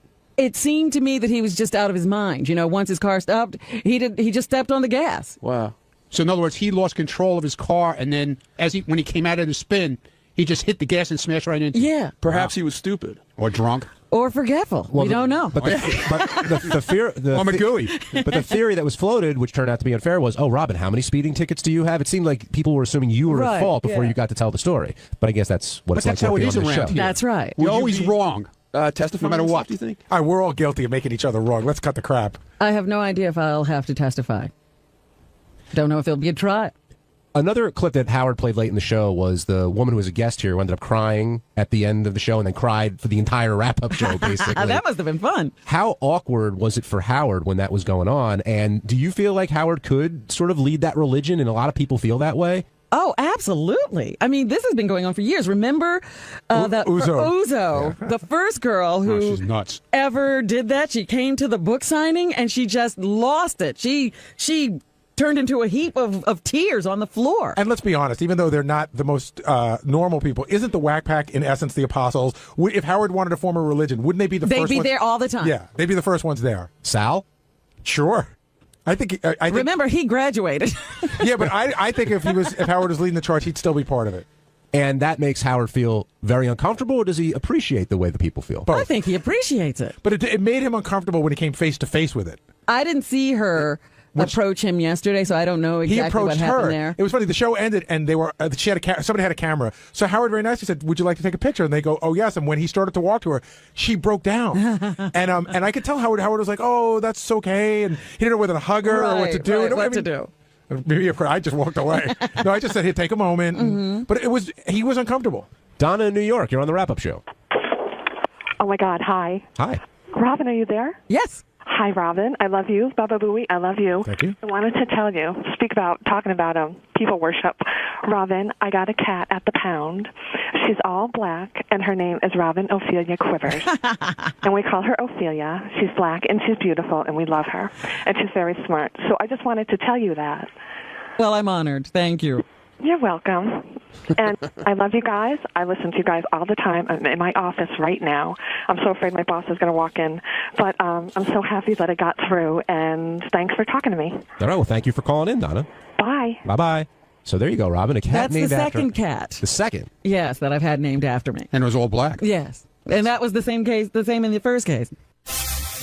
On Thursday's wrap-up show, John Lieberman, the new news guy, came in, and we had a discussion of who was better, me or John or I. And I think I'm pretty good looking. I think he's fine looking too. Check it out. Benjy almost had Howard convinced that he was good looking, but Howard said that that's not true. And Robin did say that she liked Benjy's parts, but not Benjy as a whole. And that came from Benjy getting into it with John Lieberman about who's a better looking guy. Oh, I didn't start that with John. He brought it up to me that, like, he was asking me about my looks because a Facebook posting I did. And I just said, I noticed we kind of looked alike. And I said it to him. And I didn't mean it as an insult. I meant it as a compliment. I thought we had some similarity. And he seemed to, he said he was significantly notches above me look-wise. Now, we're going to talk. Did he say that, significantly notches above you? No, that's not a quote. But I think he said I would. I forget. Like, he gave me a number. I was like a 6 and he was like a 9 or something like that. I don't remember the exact number. I was going to say, because he's not a 9. It was at least huh? He's not a 9. What do you think he is? I don't know, but a 9 is like, I would assume, if we were talking chicks, a 9 is a pretty hot chick. All right, maybe he might not have said 9. He might have said 8, and I don't remember. What do you think I am? Hold on, 5. Well, we're gonna hold on, Jace. We're gonna get into 2, so don't worry about we're gonna get into Jack Osborne, and we're gonna talk about Howard's getting organized mantra, which he announced to Robin and really the whole audience. But Benjy, we're gonna dig in here. My question to you is, who works here that you think on the regular main staff that you think is better looking than you are? And be honest. Yeah, I will be. But I'm not, and I know you guys always say this is not fair. I'm not including my weight and stuff like that. You got to take the whole package into account. No, I'm not going to do that. But your face is heavy, no offense, so you have to take that into account. I'm going to say at my, I'm just not. No, now, it's about today. I'm still saying this as today. I'm not saying in the best shape or anything. But you have to take into account, if somebody walked in today and saw you or Teddy, who would they say is better looking? slightly. God, I don't know. You know, Teddy might win, but he doesn't have a great chin. Wait, let's get back to Benjy. Let's get back to my question. We're about this. Teddy and I are about even. Benjy, can I borrow one of your 15 chins? Benjy, who here on the main staff is better looking than you are? Jared would be considered. I'll go out on a limb. Forget the pink tie. The pink tie category is a whole separate thing. Who else? I don't look at you as very good looking. Okay, but you do have the height, and girls do seem to think you're good looking from what you said. You're not answering my question. Don't break it down. By my eyes, I don't see Will as better looking than me, but girls go crazy. Again, about it. maybe you are answering my question. I don't think you think anyone here is better looking than you. I told you, I think Jared is. Besides Jared. No one's jumping to my mind. Okay, and would anyone here agree with that assessment, Gary? No, I mean, I don't even know how. I'm not sure how to deal with it. But I don't think Benjy. This is what I can't say.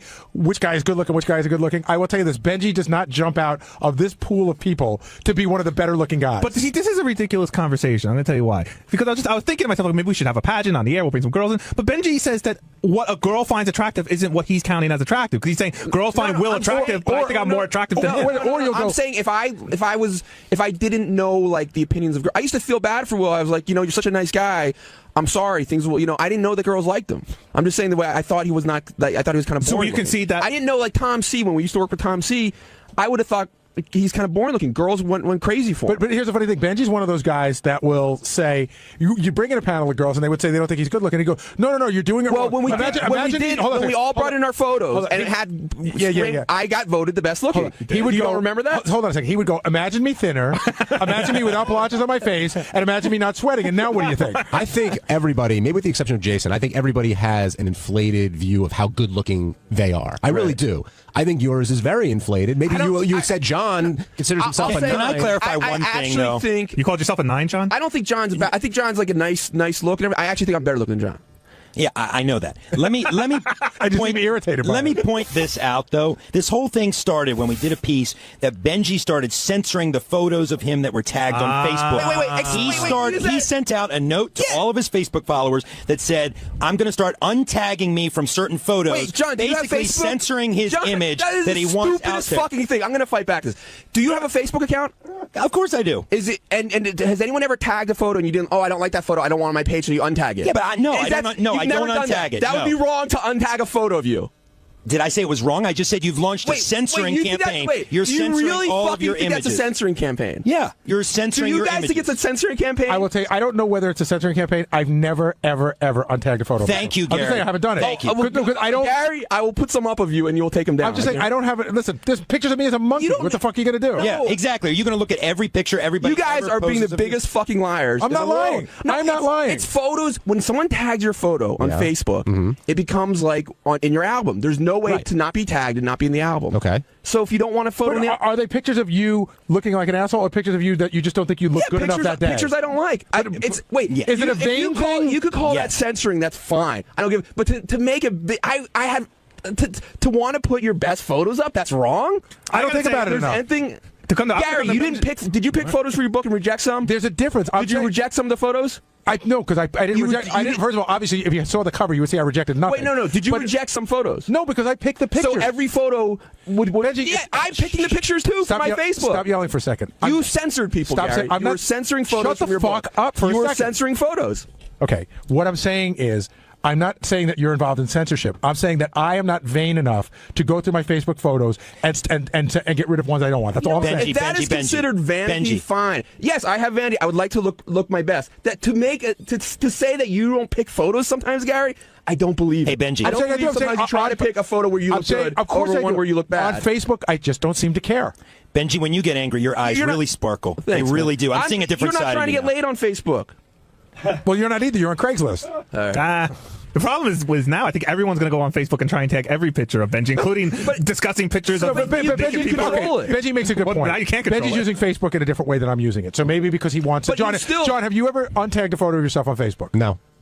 We're not crazy. And there are photos up there that I don't like, but and you feel it'd be wrong to untag yourself from it. Whether it's Nobody's saying it's wrong. Well, when you said the word censor, to use the word censor, I said you had launched an image campaign, which is true. You launched a campaign to control your image. Yeah, John, did you pick tapes that you submitted to the show? Did you pick? Well, they hired me off the street. That's another thing. Did you submit tapes? Yeah, of course. You didn't give him every fucking tape? No, but you they can censored. find- You tried to control the image. That is fucked up. No, man. because if they Google me, they'll find a whole bunch of clips of me, millions. But you submitted ones that you liked. Why? It's a different issue. How's it a different issue? You're trying to control your image. You're trying to present a lie. Well, Benji, using your example there, and what you'd be saying is that you choose the images you put on your Facebook page. Yeah. And now you're trying to choose the images that everybody else puts There's no way on to their do it, Facebook page. Jace. No, I'm just saying, but Facebook I'm using your have- analogy, that's all. Wait, no. Facebook does not. If your name is tagged in a photo, Yeah, I agree with you, it's by the on way. your page. I'm on Benji's team with this one. But here's what I would say about that, and I'm not saying that it's wrong. I'm just telling you my point of view. I went out and did the book tour, and I took a lot of pictures with people who put them up on Facebook and tagged me. Do I think I look good in all those pictures? No, I don't think I look good in most of them. But is it worth it for me to spend the time to untag myself? It's not. It's first of all, it takes a second. It's more than a second. It's really. Let's time you do it. It's a second to do one. It's a second to do one, but you're clearly involved in more than one. Hold on. It's not this major fucking part of my life. You made the point about Facebook, okay? But here's the difference, okay? I think when Gary looks at a photo of himself on Facebook, his mentality is not because he's married, but his mentality is different than yours is. I don't believe you guys. I don't believe you guys. Maybe you're true. You care more about that. I don't think it's Benji, true. You put your head at a certain angle for accepted pictures. Like I think you guys are. Oh, John, you're wearing a button-down shirt. What's the conspiracy there? Why are you doing that? Benji, you can't just make shit up and look at his shirt. It's button-down. Why are you wearing a button-down shirt? I think all John. Why'd you start wearing button-down shirts? There was a stain on my T-shirt, and I decided to wear a button down. And why'd you start wearing button downs on a regular basis? Just because I thought it was time for a change. Just purely change. It wasn't like, oh, maybe this looks better. That's probably part of it. Wow. What the hell does that have to do with anything? You're trying to control your image there, John. No, that's. You're going down a weird road. Yeah, no one's buying shirts for me. To pick photos you like, to say it's like this, to make his thing about it. I'm saying you care more about it. Yeah, that's right. Saying You do. no. I don't think there's any. That's all I'm saying. Yes, I would like to look nice. But you care more than most men. Not, no, Gary. Here, you know what? It's not even a dig. Do you wear height things in your shoes? No, of course not. You don't? No. Sometimes you're like 4 inches taller than other days. Benji, if you can't just make shit up and make it true. No, I'm not. I'm asking you. I've never, okay, well, on the life of my children, I've never worn anything to make me look tall. Gary ever You walked into guys work? never noticed that sometimes Gary is like 3 inches taller than you, sometimes he's shorter than you? walked into work 4 inches taller than normal, I'd freak out. Has anybody ever noticed that I've looked taller some days? No. Well, stand up then. I did. Okay, we're head to head. Now take your shoes. We'll both take our shoes off. I bet you're significantly taller. We're on the radio. Yeah, I this can't is too indulge in your. visual. I don't believe it. Benji, you're getting too defensive about this. Very defensive. Okay, look, it's okay to care more about photos on Facebook than other people do. I mean, that's all right. Yeah, I think that's the point we're making. That's it. That's the all point. I have. And John, you gave yourself a 9 as compared to Benji. Let's talk about that. Newsroom 9. Yeah, I mean, it was a spur of the moment thing. We were joking, and Benji actually brought it up first. He said, "You're a good-looking guy." I said, "Thank you, Benji. You're a good-looking guy too." And then he said, "I think you said what would I rate you, right?" No. Well, I noticed we don't look. Oh, you said we looked alike. Yeah, he said we look alike, and I'm like, Benji, I really don't think we look alike. And he said, No, we really do. Dude, I actually have a better face than you, but we do have similarities. I'm staring at What both are our of you. similarities? No, I'm just saying, like if a stranger, of another race looked at us. How do you know that? Because I'm looking at it another and I can race? see. Yes, because it's harder to distinguish when you're of a different race. If a stranger of another race looked at us, we'd have some similarities to us. So, like if a Nigerian, I am prince was utterly here. confused.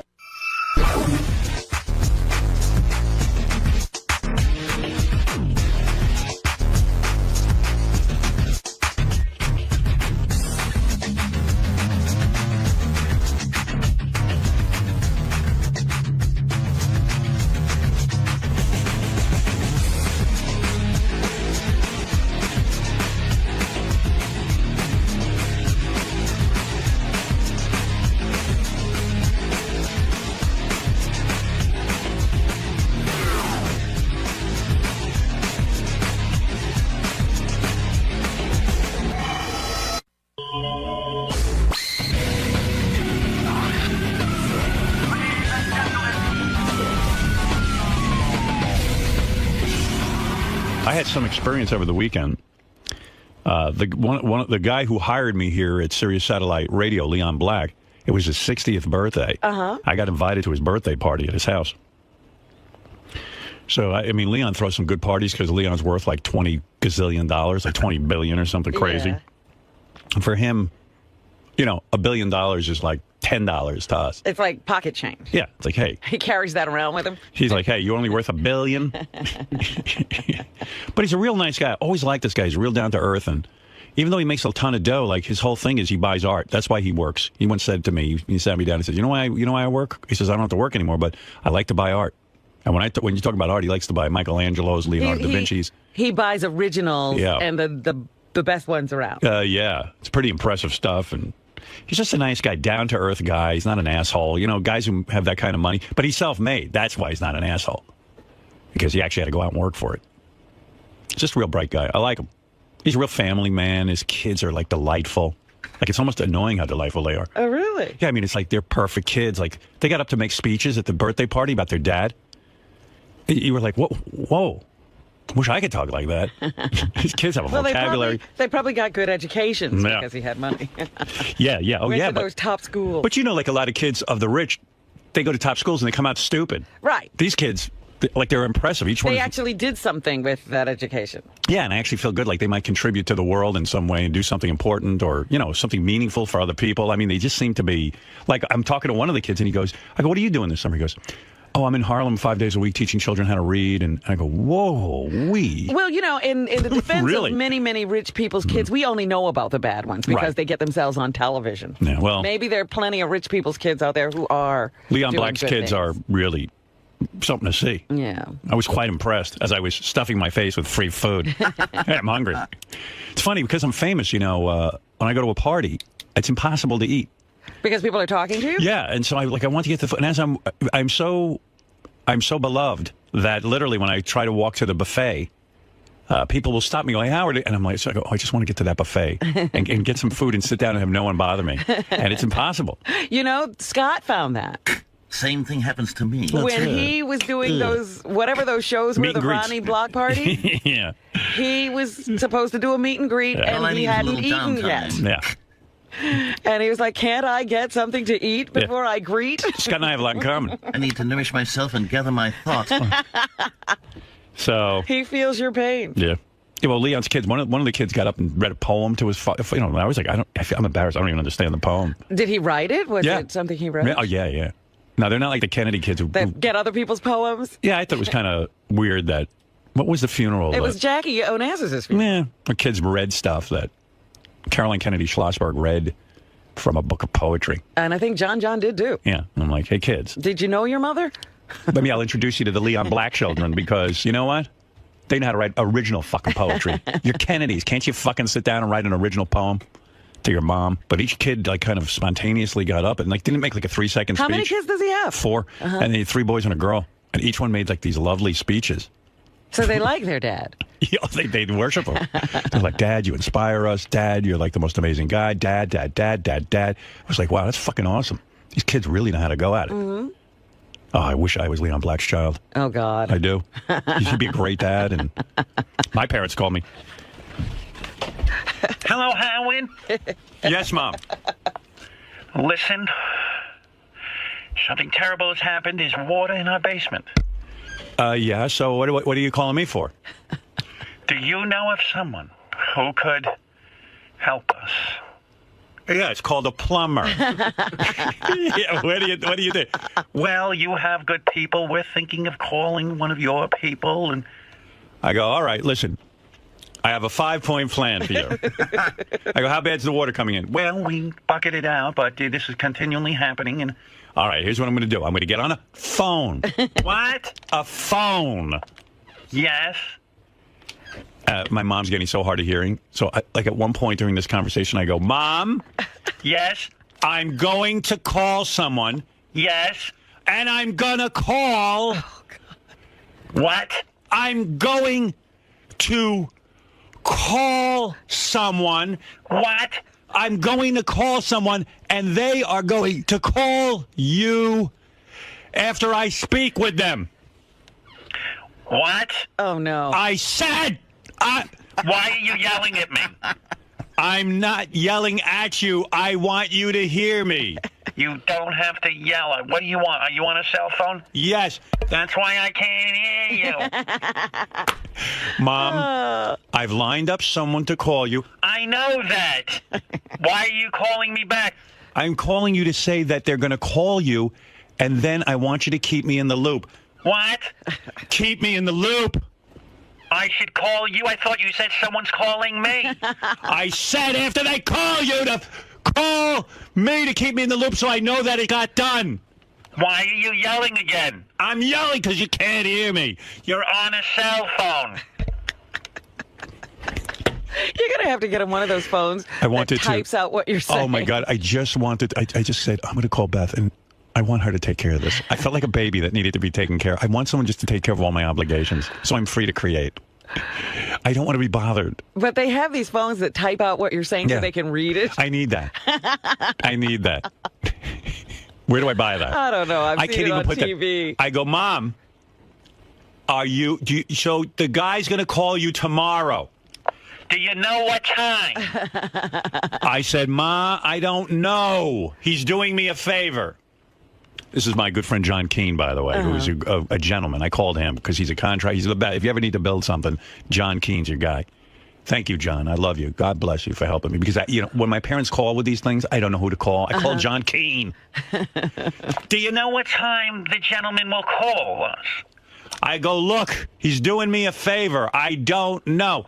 I guess we can't go to the gym then. That's right. My goodness. Because, Mom, most people would leave you a message on an answering machine, but you won't get one. Well, we don't want an answering machine. If you had an answering machine, the gentleman could leave you a message. You wouldn't have to sit by the phone. That's all right. Your father and I will sit by the phone. We're not going to go anywhere. They don't have cell phones? No. I got them one, and it sits in their car in case of emergency.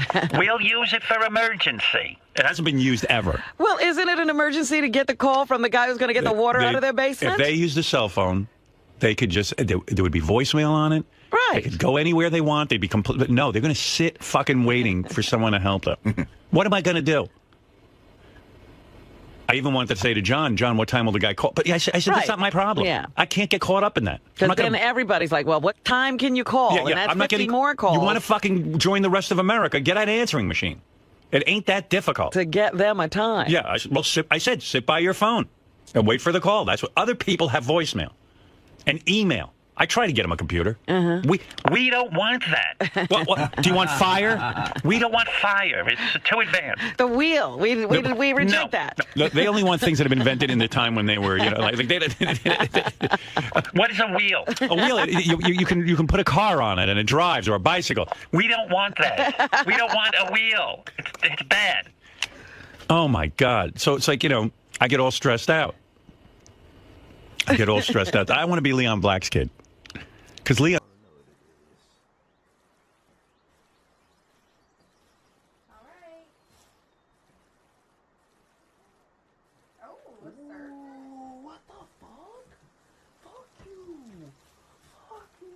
Supposed to be my egg. I tried to grab it. Posters often catch them and use them in place as surfboards. Bro, so you can use it as a surfboard? Hydromaniac. Bro, Hydrojet. Swimmer. You stole that from me. Give it to me. I just gave you the fucking... That was my egg. I'm just joking. If you really did, though, I would have been sick, because I'm low-key sick. That's funky. I thought you were going to get something more sick. that we have already seen. Yeah. No. Alright, we need to get more food. I'm about to have my penguin help out. Go help him, dog. I haven't done anything about myself.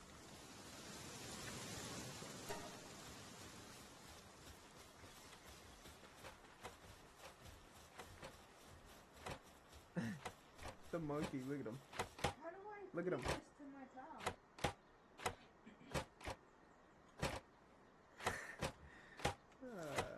I'm about to name him Tarzan.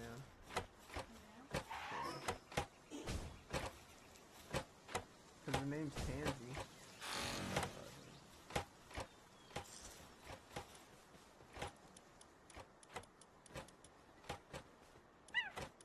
You haven't even changed none of your names because you're not creative like me. I'm just kidding. I'm not really being creative. I'm really just doing I want to feed this to my fucking animal. What? What? Feed what? This. Hang on. What? This.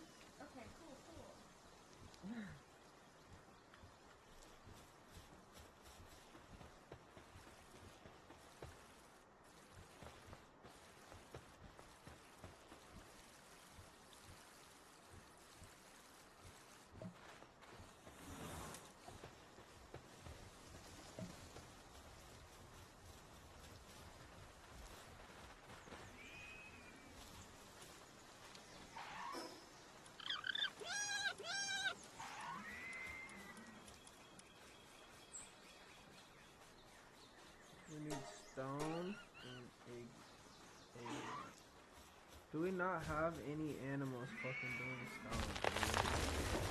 Kinda pissing me off. Like, I gotta take some of these wood motherfuckers out of here. There's too much wood. What should I do? What should I do to get more stone? Where's the stone thing? You need to build that. Where? Where? You never built it. Build a new one, because we need stone around here. And I don't know if any of these niggas work on it.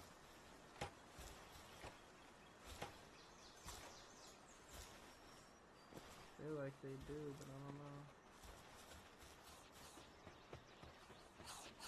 Y'all eating supply? Y'all better be fucking resupplying supply too.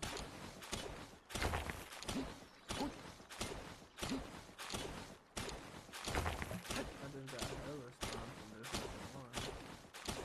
one. Put a thing down. Don't even play with me, hands. Put one outside for them to work on.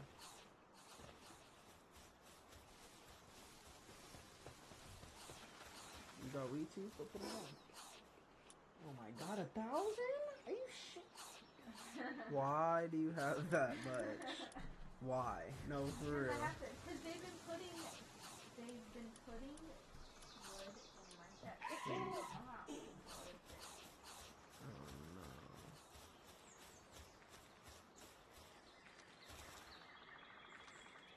Seems a little cold. Oh no. Yeah. What happened? Why is it cold? I don't let it die. Why is it cold? I don't have my phone on me. You need to look it up. Look it up, look it up, look it up, look it up. Here, I don't have my phone. It's in the bedroom charging. Here, I'll put it in the charger. It's in the bedroom charging.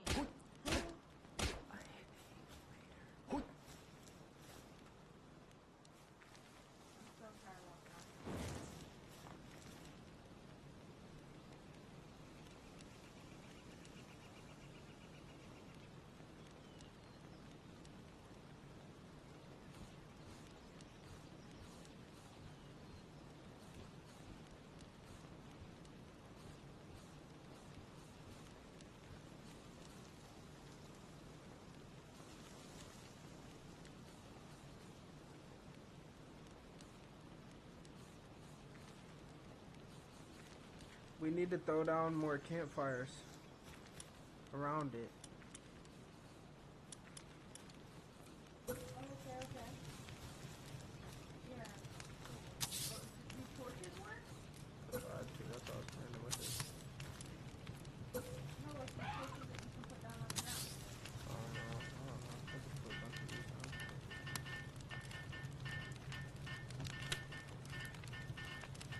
There we go. Getting better already. Look at that. Oh, a little hot? Oh no.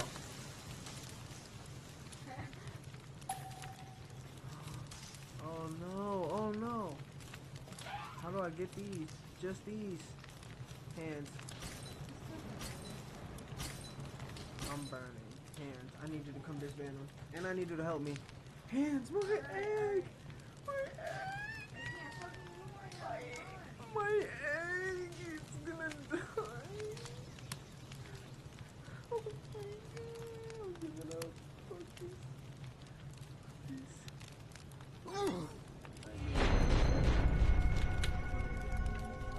There should only be 2 campfires by it.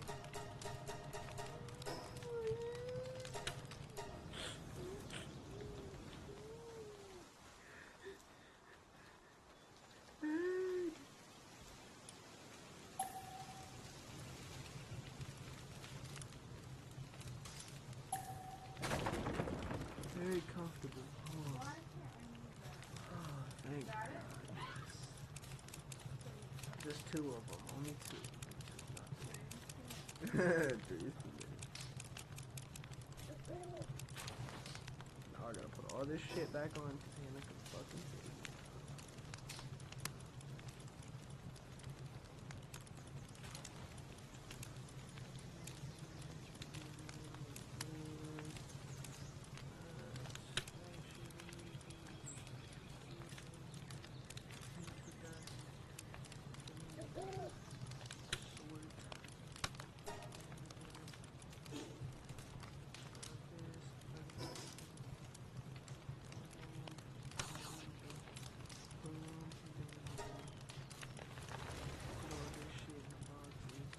got wheat seeds. Hear me?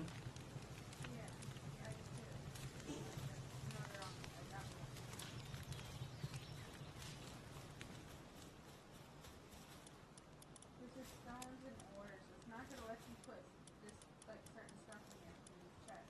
You have to be. Why not only go in to put in what you have in here?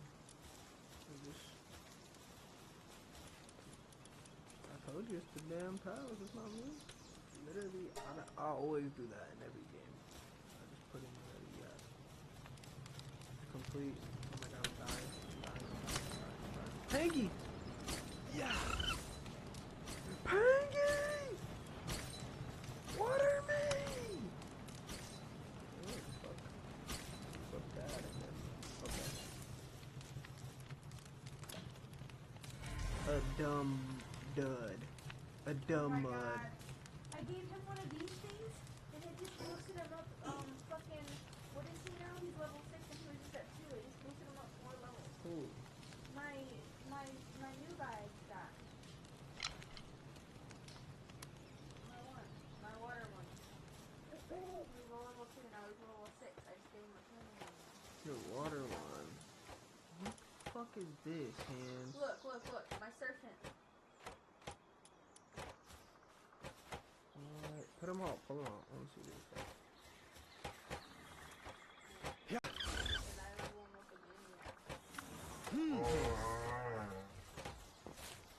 Look at this motherfucker flopping around.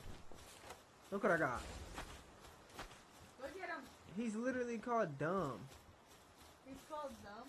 Dumb mud. Look at him. Oh my god, where are you? Oh my god, yours is crispy. He's watering. Yours is sweet. What? Find a dumbass fish. Hang on. What's that one monster called? Let me see if I know That one what? Go through Safari. That one monster? Yeah, I want to know what that monster's name was. What monster? Off this one fucking movie, dude. Let me see.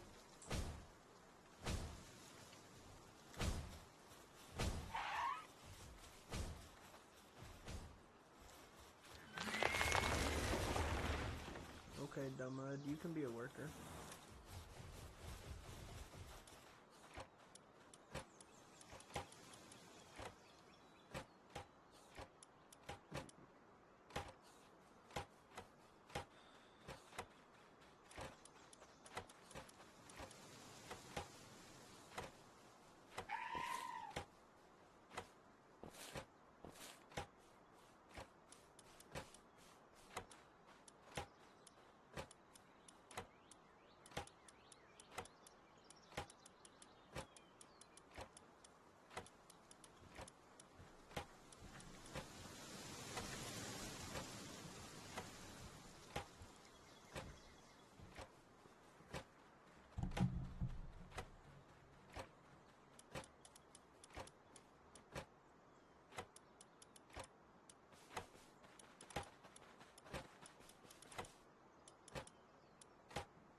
What are you looking up? Let me see.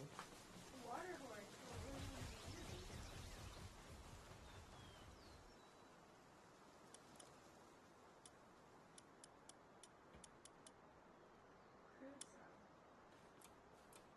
Alright. There you go. Crusoe. Have you ever watched that movie? I don't know anything about it. What?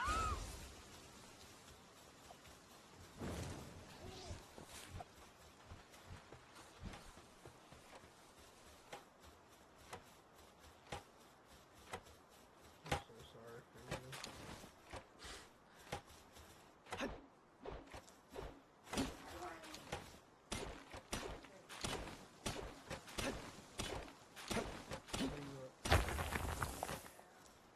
There's so much water around here, man. Your guy, you need to put that thing back. Why? Because, dude, it's stuck up there. even doing?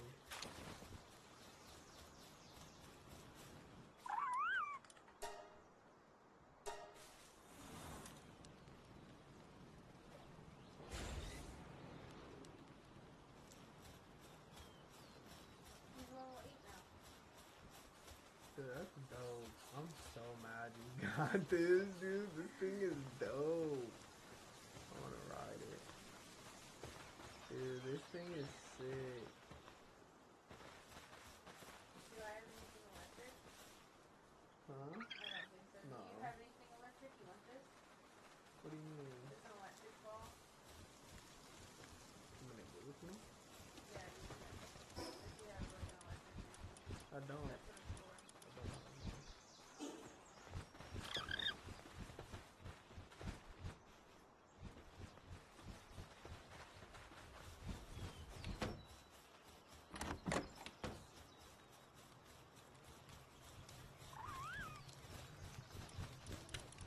They didn't make me put my password in.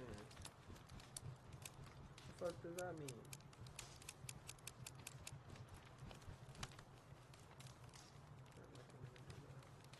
Can you make me?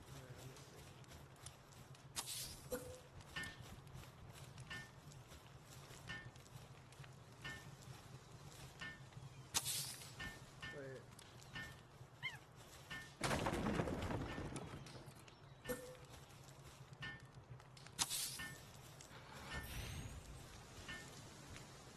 It's the same amount of storage. That's good.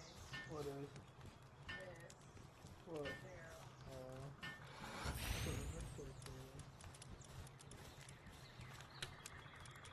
Dude, they're still putting stuff in my fucking chest. Rocket. Did you rock I it? did, yeah. But I'm gonna keep this. Chest upstairs? Well, this random shit's still popping up here.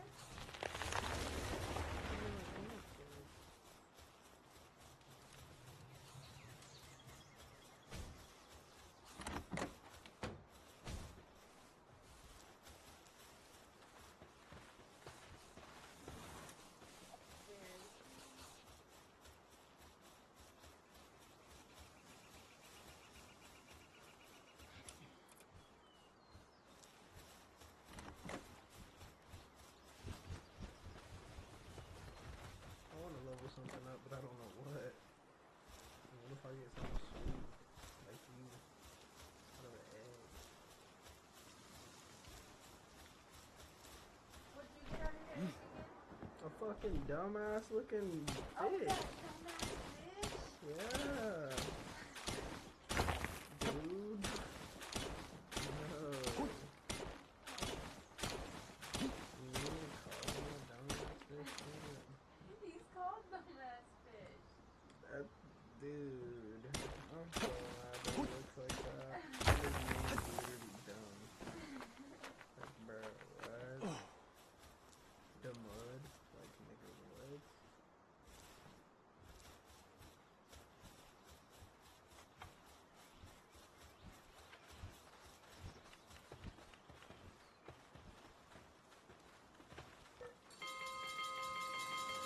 Get the fuck to work!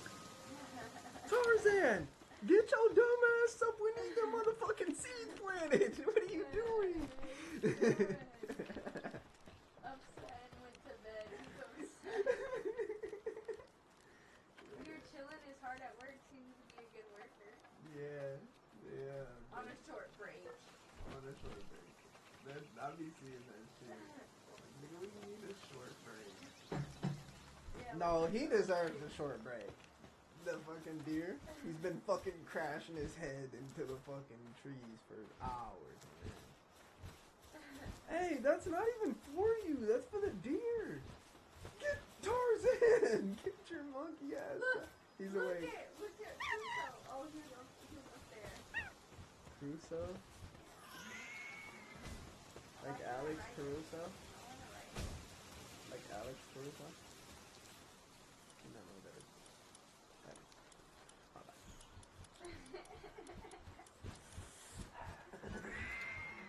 What was I about to do? What?